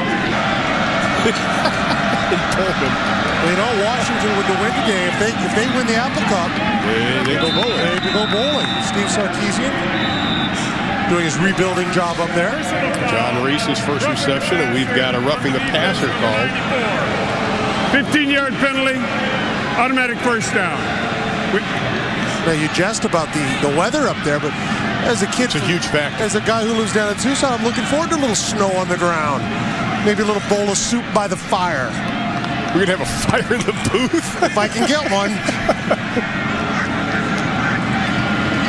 Yeah, we got to have what's the name of the Cougar Gold? Is that the name of the cheese? Cheese, yeah. There we go. We have Cougar Gold cheese soup. Closing in on 4 minutes left in quarter number 3. Stanford on their way to yet another win. Katz looks, rolls right, stops, goes down the middle, looking for his intended receiver, and is poked away. Marcus Wheaton covered again by Barry Browning. And not a bad ball by Katz this time. Gives his receiver a chance, and Wheaton just can't quite come up with it. And Browning comes down, looks like he hurt his right shoulder. And honestly, that's a ball that Wheaton should catch. Absolutely, I agree. Taylor Stoffel's going to come in now, it looks like. Barry Browning, they're going to have to take a look at him. He motioned to the sideline as soon as he got up. Quinn Evans has checked in now in the defensive backfield. And here's Chris Rogers. Inside the 35, down to the 33-yard line. Shane Scove coming up to make the tackle. Impressed with Jaquiz Rogers. Strong, still fighting for every yard, tough to bring down, and explosive. And that's a kid that deserves the reputation he has in the Pac-10. And the numbers on Quiz tonight. Third down, they need 3 for the first to keep this drive alive. And when Oregon State's gotten down to this territory tonight, they've shot themselves in the foot. Rogers stacked at the line of scrimmage, looks to get outside, and he is going to be stuffed. Thomas Kaiser again. Now Katz came now we got him a little chippy down there. Come on, guys. On the prior play, Jaquiz Rogers got up. He was not happy with what had transpired. Well, we got 2 flags. Anybody else? There was a little bit of a late shove on this one, and in came Katz flying in to protect his running back. A lot of flags go down here. Getting a little chippy here, a little frustration, obviously, by Oregon State.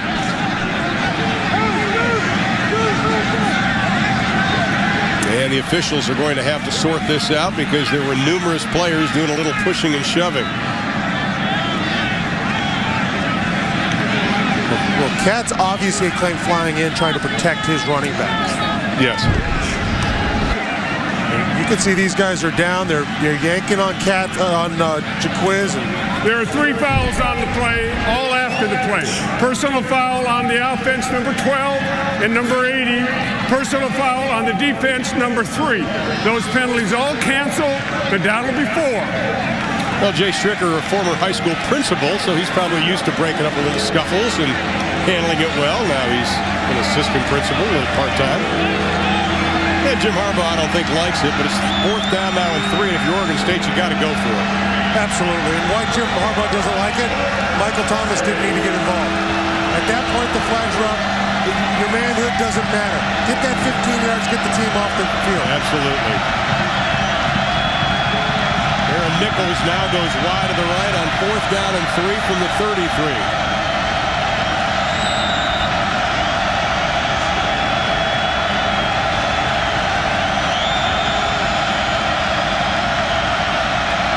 Katz, 4-man pressure.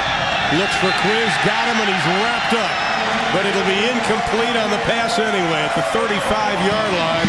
Stanford again takes over. You know what, I get this sense when I watch Stanford's defense, they use their personnel perfectly because the coaches said, hey, we are not athletic. We are not that athletic of a team, but you watch them. They fit the scheme. They fit the scheme, and what they do well is this. If at any one point they get you to where you're predictable or you're behind the schedule, now they dictate to you with their personnel what they want to do. So while they are susceptible to some plays, if you make a mistake, they smell blood in the water, they're after you. Now they take over on their own 33-yard line. And here is Wilkerson. You know, we talk about the fact that Owen Marisic is a two-way player, and he was right on that play. Nice coverage by Marisic, and with more on that, here's Lindy.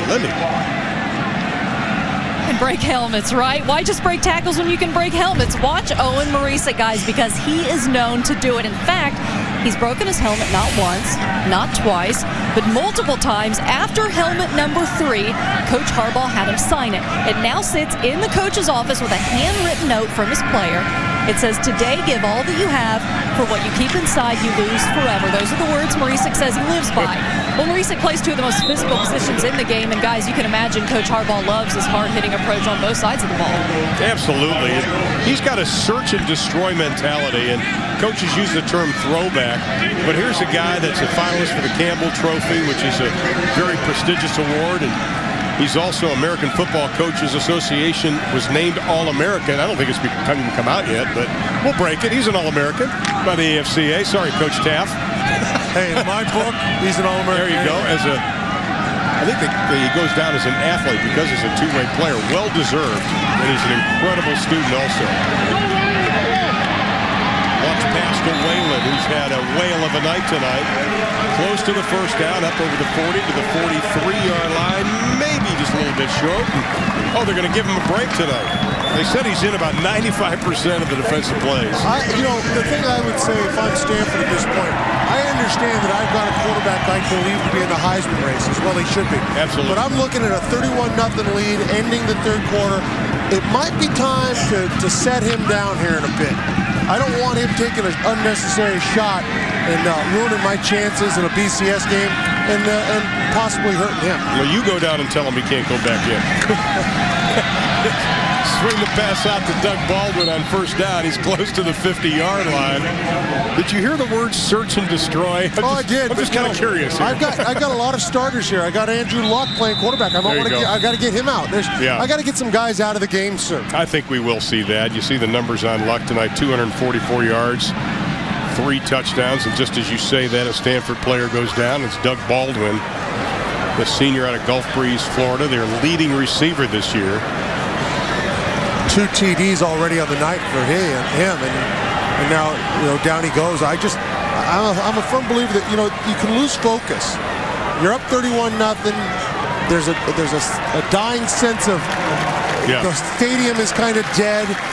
That can affect you. A young guy comes in full of passion at this point. So I know a lot of guys don't like. I never wanted to come off the field, and I understand it. But you got to be smart here. Got to be a little smart. Now, Doug Baldwin, who came up with one of the great lines because everybody talks about how great Andrew Luck is, he goes, well, the one thing you can't do, Baldwin says he's a horrible singer. Said he walked by the shower and Luck was singing Ain't No Mountain High. Ain't no mountain high enough. And he said it was horrible. So he doesn't do everything well. Anthony Wilkerson now the top of the eye. 34 seconds left in quarter number 3. Stanford cruising 31-0. And here is Wilkerson. Needs one block. Doesn't get it. He is going to be dropped for a loss. Anthony Watkins with his second tackle of the evening. And that may be the final play of quarter number 3. Anthony Watkins, we talked about him earlier. He has flashes of suddenness. He understands the run game. He's a kid that, he's a sophomore. He'll get a lot more playing time as things fall out here, but he keeps making plays like that. He's going to see the field. Well, Stanford led 24-0 at halftime, and they will head to the final stanza leading 31-0 over Oregon State. College Football on Versus is presented by Windows 7. They got to be ready next time. Anybody, anytime, any place, anywhere. Anybody, anytime, any place, anywhere. Anybody, anytime, any place, anywhere.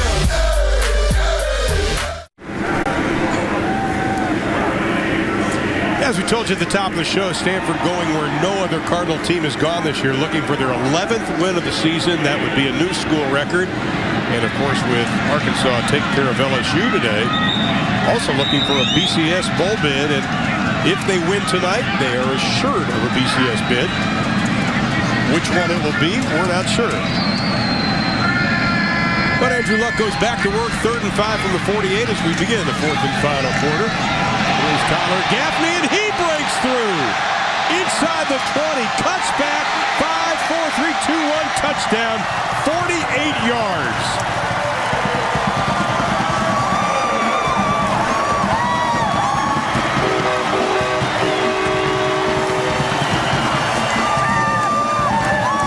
Well, we're going to give him 8 more yards on it, 52 yards on the touchdown. Hey, run the bubble, get a block out there. Break a tackle, it's not all that tough. It really is all set up by the fact that they had offensive linemen get out there. Derek Hall, right tackle, gets a block that springs. And another extra point. And it is good. So Tyler Gaffney, who also plays on the Stanford baseball team, he was Pac-10 honorable mention, hit 328. This time he hits 52 on the touchdown run. Stanford up big. Part of the beautiful scenery here on the Stanford campus, and if you're a Stanford fan, you love the defense because 8 scoreless quarters in the last 3 games by this D, 2 against Arizona State, 3 versus Cal, 3 versus Oregon State, and Gaffney with the touchdown. He had 6 carries and 1 yard rushing the last 2 games. He goes 52 on that. How about 9 15-plus yards? 9 plays, 15-plus yards. Impressive for a team that's as grinded out as they are. Big plays due to the fact that they keep coming after you. Absolutely. They just take the wind out of you. Hoyer is hit at about the 27-yard line. Let's take a look at our lows building toward the BCS. And Jim Harbaugh, you're going to move up a couple of notches because Boise State, gone. LSU, gone. Yeah, they move up to number 4. Assured, then, guaranteed a BCS bowl. Certainly will help them. Wisconsin, Ohio State, boy, the Big Ten. A lot of teams in the top 10, but they only get 2 automatic bids. That's right. 14:42 left in the ball game. And they're just going to keep coming right at this defense. You know, the thing is, when you've got Ryan Katz, this is not where he's going to be great. He's not accurate enough yet. Right. Maybe as he gets older. But so this is where they really get in trouble. Is this might, you know, if I'm Oregon State, I realize I'm down a lot. Am I really going to in 14 minutes score 38? I got to get the ball to Quiz. I got to figure out ways just to move the ball with Marcus Wheaton to Quiz Rogers. Get something going so I can hang my hat for next week. Which is a big game against top-ranked Oregon. Here's Quiz. He hasn't had a whole lot of running room tonight. Fua on the tackle. And Owen Marisic also in on it. Marisic 3 tackles tonight. He's had a couple of great blocks on the offensive side. And Quiz looks a little frustrated at this point. Yeah, it's the only Fua right there. You know, we've only called his name a few times. But what we've seen out of him is, yes, he's done some good things. But what he's really done has been that determinator. Exactly. He's been beating blocks and making the ball go where they don't want it to go. Now 3rd down and 10 for Oregon State. Cat sets up a little screen. Quiz has it. He's got some room. Shakes and bakes over the 40. Still on his feet and finally knocked out of bounds at the 45-yard line by Harold Bernard. Pickup of 17 on the play. Well, again, you got to go to your horse. And you've got 4 wides. You get it out on a little slip screen real fast. And that allows Jaquiz Rogers with his speed to work in some space. And when you've got all your receivers on go routes, that opens up a whole lot of real estate for a guy like Jaquiz Rogers. How would you like to be a DB and seeing Quiz Rogers coming at you one-on-one? Well, that's a tough tackle to make. Katz's pass is dropped. Should have been caught. Intended receiver Clayton York. And now we've got a little more chippiness going on there. Well, Jaquiz Rogers in the middle of that. Looks like Thomas Kaiser down in there. Well, if you're Oregon State, the one thing you don't want to do is do something stupid where you can't play next week. There you go. You need all your horses for that Civil War. Maintain your composure, gentlemen. 2nd down and 10 from the 45-yard line. Cats, not much pressure. Pass complete. 1st down inside the 45. The ball is loose. Stanford has it. Nichols caught it, lost it. Howe grabbed it. Well, opportunity again. Opportunities present themselves and you do something with them. Stanford right where they want to be. You look at here at Aaron Nichols. DB slips in his drive. That opens him up. He gets the ball. He's out there. Great job of Marisik putting his right hand and punching that ball out. 2 fumbles tonight lost by Oregon State. That was their total for the year coming into tonight. 5 turnovers now for this Beaver offense. 3 interceptions, 3 fumbles. And Stanford will take over again, and Andrew Luck stays in the ball game as Oregon State calls a timeout. Not sure if Mike wanted to make sure that last play got replayed. To make sure the receiver wasn't down because he's talking to the official on the far side. But there's Owen Marisik. Owen Marisik is a player now. I mean, he's the guy that, probably gets a shot at the next level. Probably not as a linebacker, but as a fullback. As we take a look at this play, watch his right hand. His right hand's going to go right at the ball and knock that thing out of there. That's good football. Hits him, puts his right hand out, knocks the ball out. Boy, Stanford looking good so far. Well, they're either Marisik's maniacs or they're Dee Snider fans from Twisted Sister, one of the two. Or they're Rosanna Dana with blonde hair. Not exactly sure. 1st and 10, ball on the 41-yard line. Tyler Gaffney getting a little playing time tonight. Andrew Luck remains in the ball game. And here is Gaffney. This time tripped up, but he's able to plunge forward, get about 1.5 yards on the play. And Stephen Paya tonight, 6 tackles. He's got a sack to his credit. He's a talent, Stephen Paya. Big time. When counter away, he knew where the pressure was coming from and still got across the top down the line of scrimmage to make a tackle. He is extremely strong, the coaches have been telling us, and he actually filed papers for the NFL, but had second thoughts on it. And decided just to play 1 more year. Here's Gaffney. In the backfield, pass is complete, lost, and it's going to be incomplete. And Lindy, I tell you what, that Stephen Paya, he is one big, strong gentleman. Yes, and Paya likes to think of himself as just one of the guys on the defense, but you better believe coaches do not see him that way. He's 6'1", 295 pounds. Some call him a monster after seeing this video you're watching on YouTube. He bench pressed 225 pounds 44 times. The 10-year NFL Combine record is 45. And guys, what did he say to that? I can do better than that. That was right after a workout. Put that in perspective, Glenn, after this play, because that was pretty impressive. By the way, you can see that video on YouTube. Luck pitches to Gaffney. He slips and falls. But put that in perspective. The bench press is used as an upper body strength measurement. And a guy like that, if you're doing it 44 times, you're a stud. If you're doing it 44 times after a workout, you're a monster. I've seen a lot of guys, little shorter arms, they can hit it 40 times at the combine. But you're doing it after a workout when you've got a full swell working. Let me tell you, that's impressive. I don't care your age, size, or what continent you live on. That's gigantic. And to think this young man didn't even play football until his senior year of high school, originally from Tonga.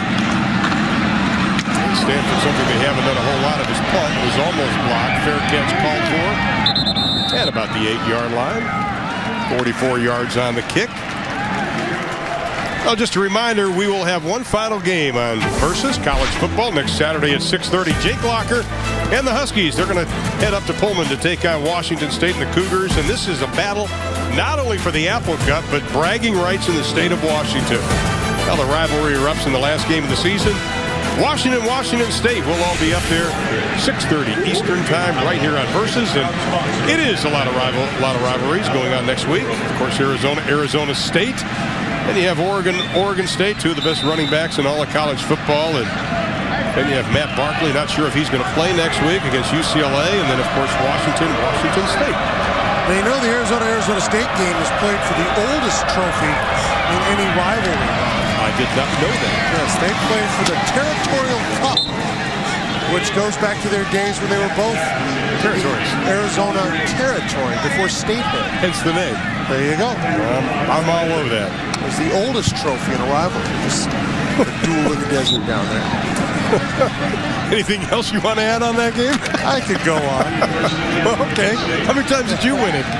Twice in 2 years. All right, just thought I only played it twice, and I won both times. There you go. All because of the great offense of Arizona. Oregon State trying to avoid a shutout. They've got 11 minutes and 20-some seconds to try to get something on the board tonight. I'll go back to what I was saying. Oregon State needs to find something to hang their hat on right now. And that's going to be Jaquiz Rogers. That's going to be Marcus Wheaton. That's what they need to do. They also want to get this offensive line to have a little confidence. So if they can do those things right now in the next 11 minutes, they'll have something to look back on and say, all right, as we move forward against Oregon, what do we do?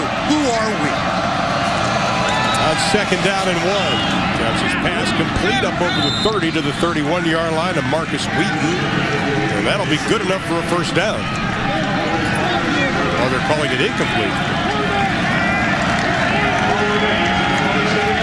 Marcus should have caught that. That's the second ball I think he should have had his hands on. And now it's third down and a yard to go. Oregon State came in wanting to protect their quarterback. He's been sacked a bunch of times tonight.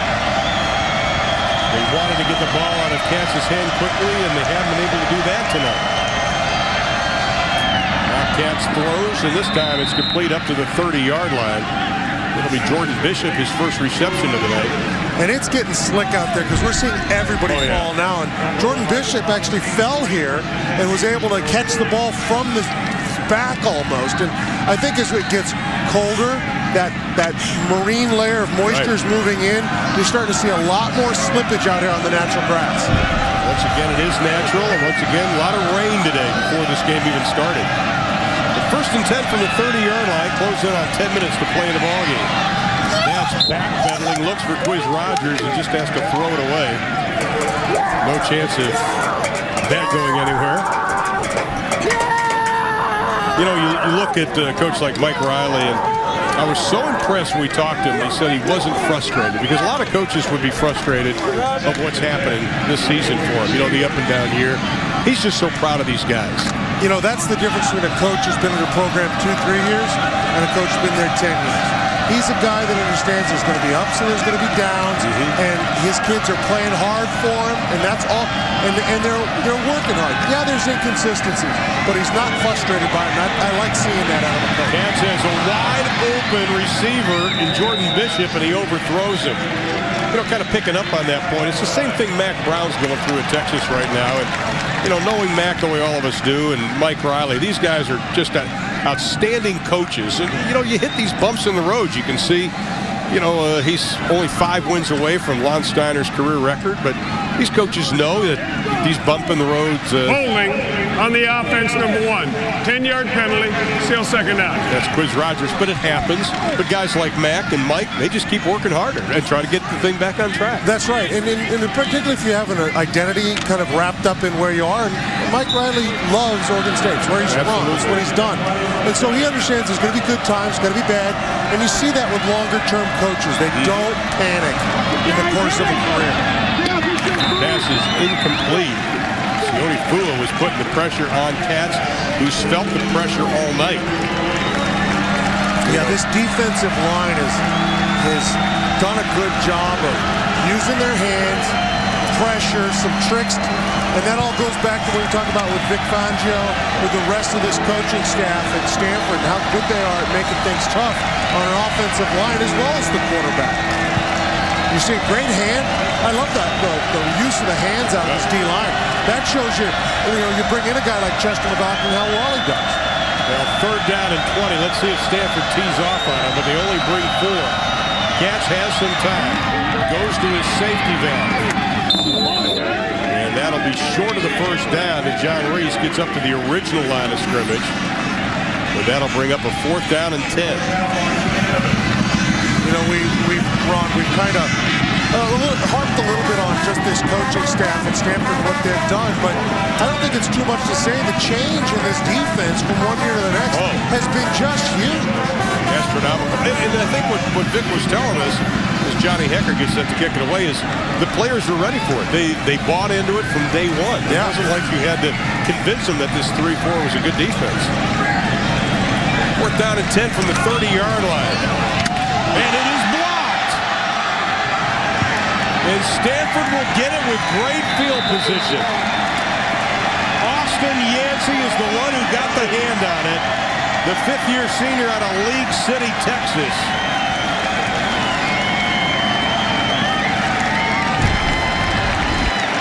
Well, you're going to take a look here. And just right off the outside, what happens? The snap goes to the right a little bit. The punter comes down with it, and then he takes 2 further steps to the right into the block. And he even looked to see where it was coming from. So, 1, the snap brings him over. 2, his steps bring him over. So, it was a double whammy on the protection unit. Well, 2nd block of his career, and Stanford just goes to work what they do best, just pounding the football inside the 20 down to the 18-yard line. Austin Yancey, Clear Creek High School in League City, Texas, down around the Houston area. Better known for where the Houston Space Center is. Good way to end your regular season career. Little punt block. Oh, yeah. Clock running. 9 minutes left to play in the ball game. Wilkerson at the top of the eye. Right side gets close to the 15-yard line, which is where he needed to go for a 1st down. That they owed up with his 3rd tackle of the evening.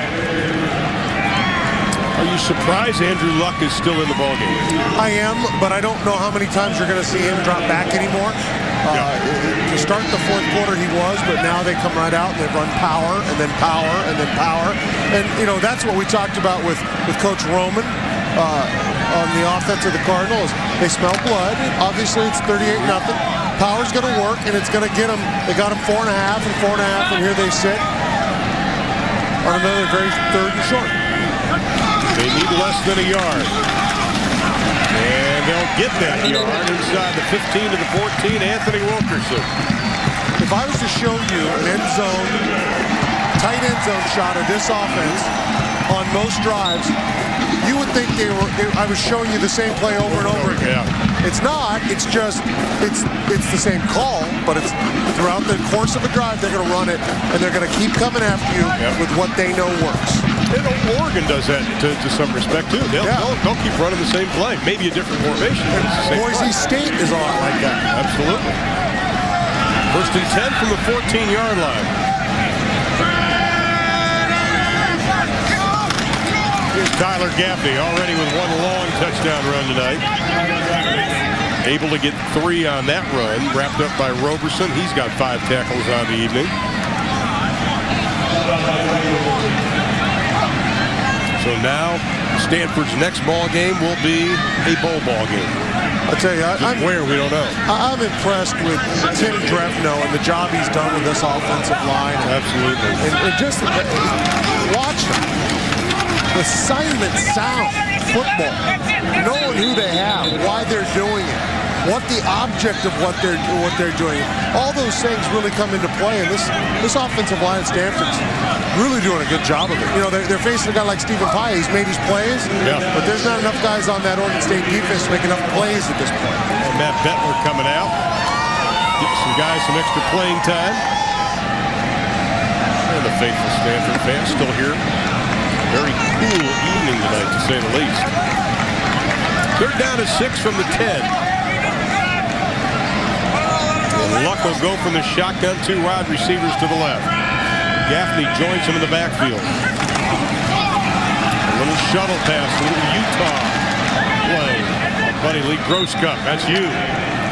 Back in 1957, by the way. Wow. Well, you know, I might have said that, but I wasn't alive when it happened, Ron.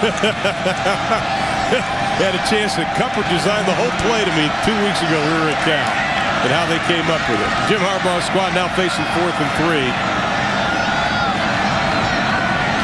And we got to tell you, too, that Jim Harbaugh and Mike Riley have a good relationship. They've been friends. Jim Harbaugh played under Riley when they were with the Chargers, and Mike Riley spoke very highly of him, saying he willed that team to go 8-8. And obviously, Jim trusted Mike enough to allow his son to go over there. Jay Harbaugh, who signals in the offensive plays. Timeout. And we're going to take a timeout. 5 minutes and 42 seconds left to play in the ball game. Stanford's going bowling.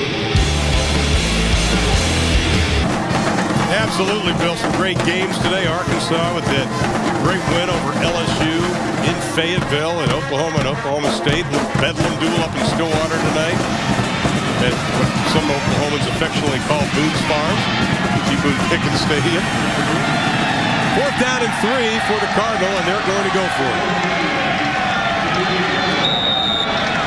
Would that mean this would become Foster's freeze because no one's scoring here? There you go.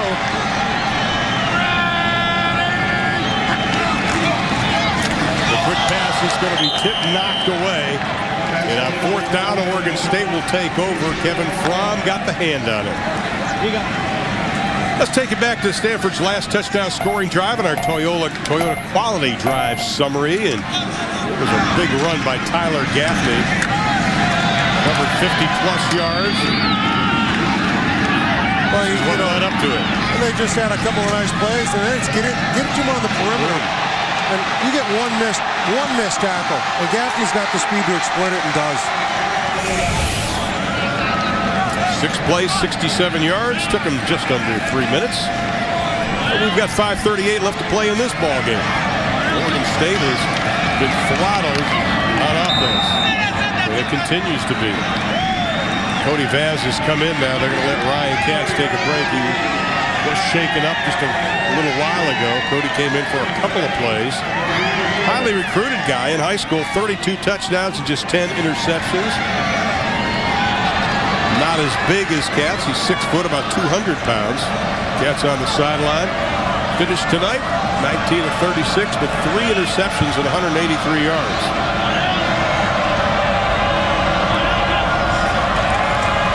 On 2nd down and 10. As his pass complete for a 1st down up to the 27-yard line of John Reese. Of course, Stanford has taken all their big guys out and put in all a much smaller defensive front to get pressure on the quarterback. And they're going to move the chains as the clock goes near 5 minutes. This Stanford defense, though, has been impressive tonight. It'll be interesting to see what Vic Fangio comes up with here. What he does to try to get to Cody Vaz using pressure and or different looks in the backfield, the 2nd level of defense. That 21-yard gain was their largest of the night. Vaz steps up in the pocket, dumps it underneath up to the 32-yard line to Jordan Bishop.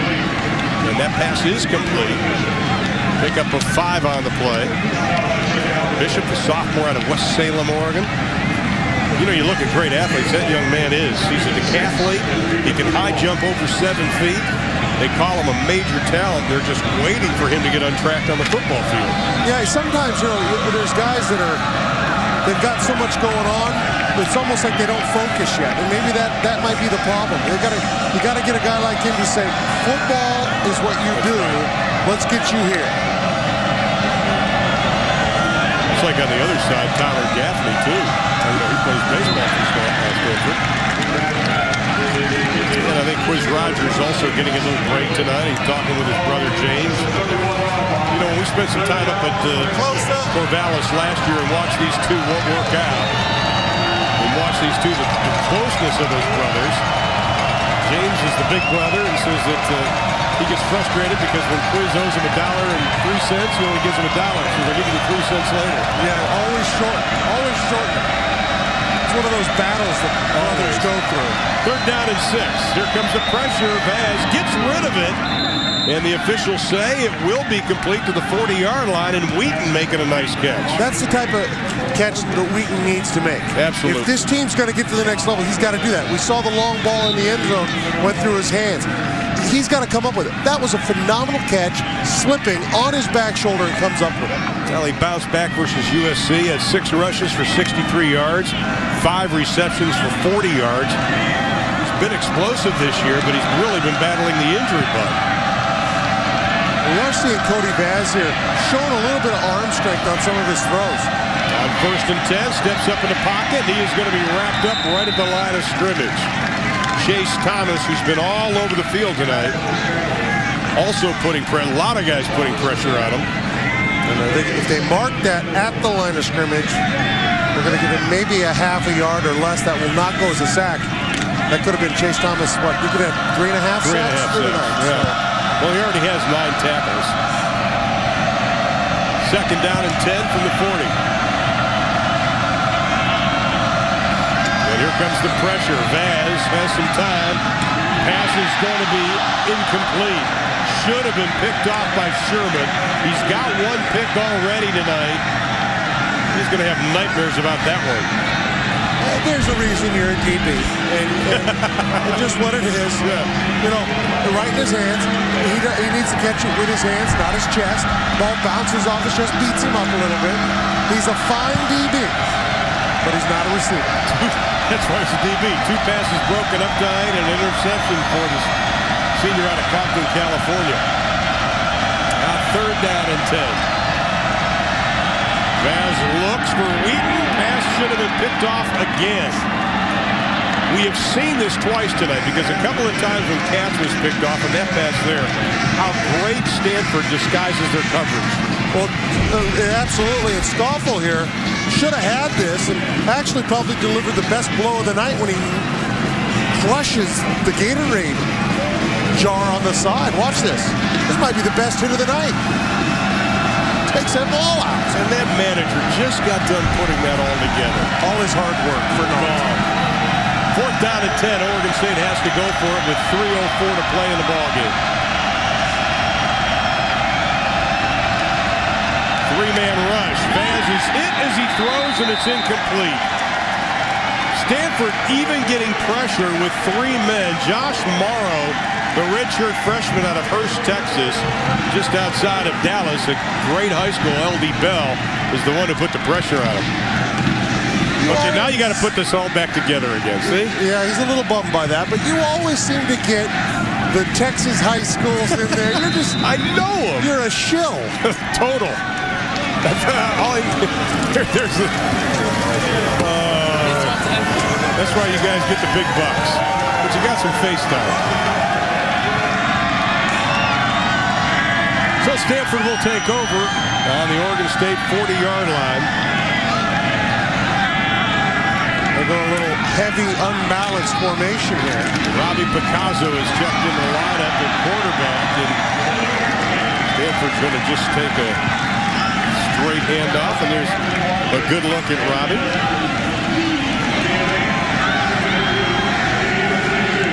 Picasso, the 6'3" redshirt freshman out of Santa Margarita, California. How about that? I'll throw him in California. There you go, yeah. Tesoro High School, one of the newer ones down there. Not even on the depth chart, Picasso.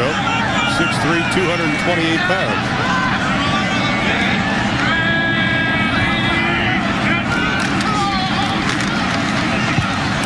Gaffney, they needed to, didn't get it.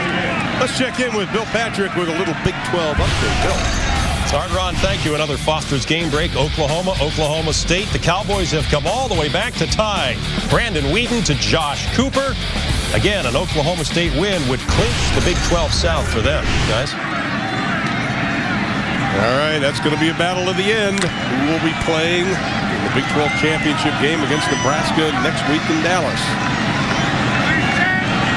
Local 80 spot beating Colorado yesterday. 3rd down and 2 for Stanford. Gaffney, right side, got the first down and then some.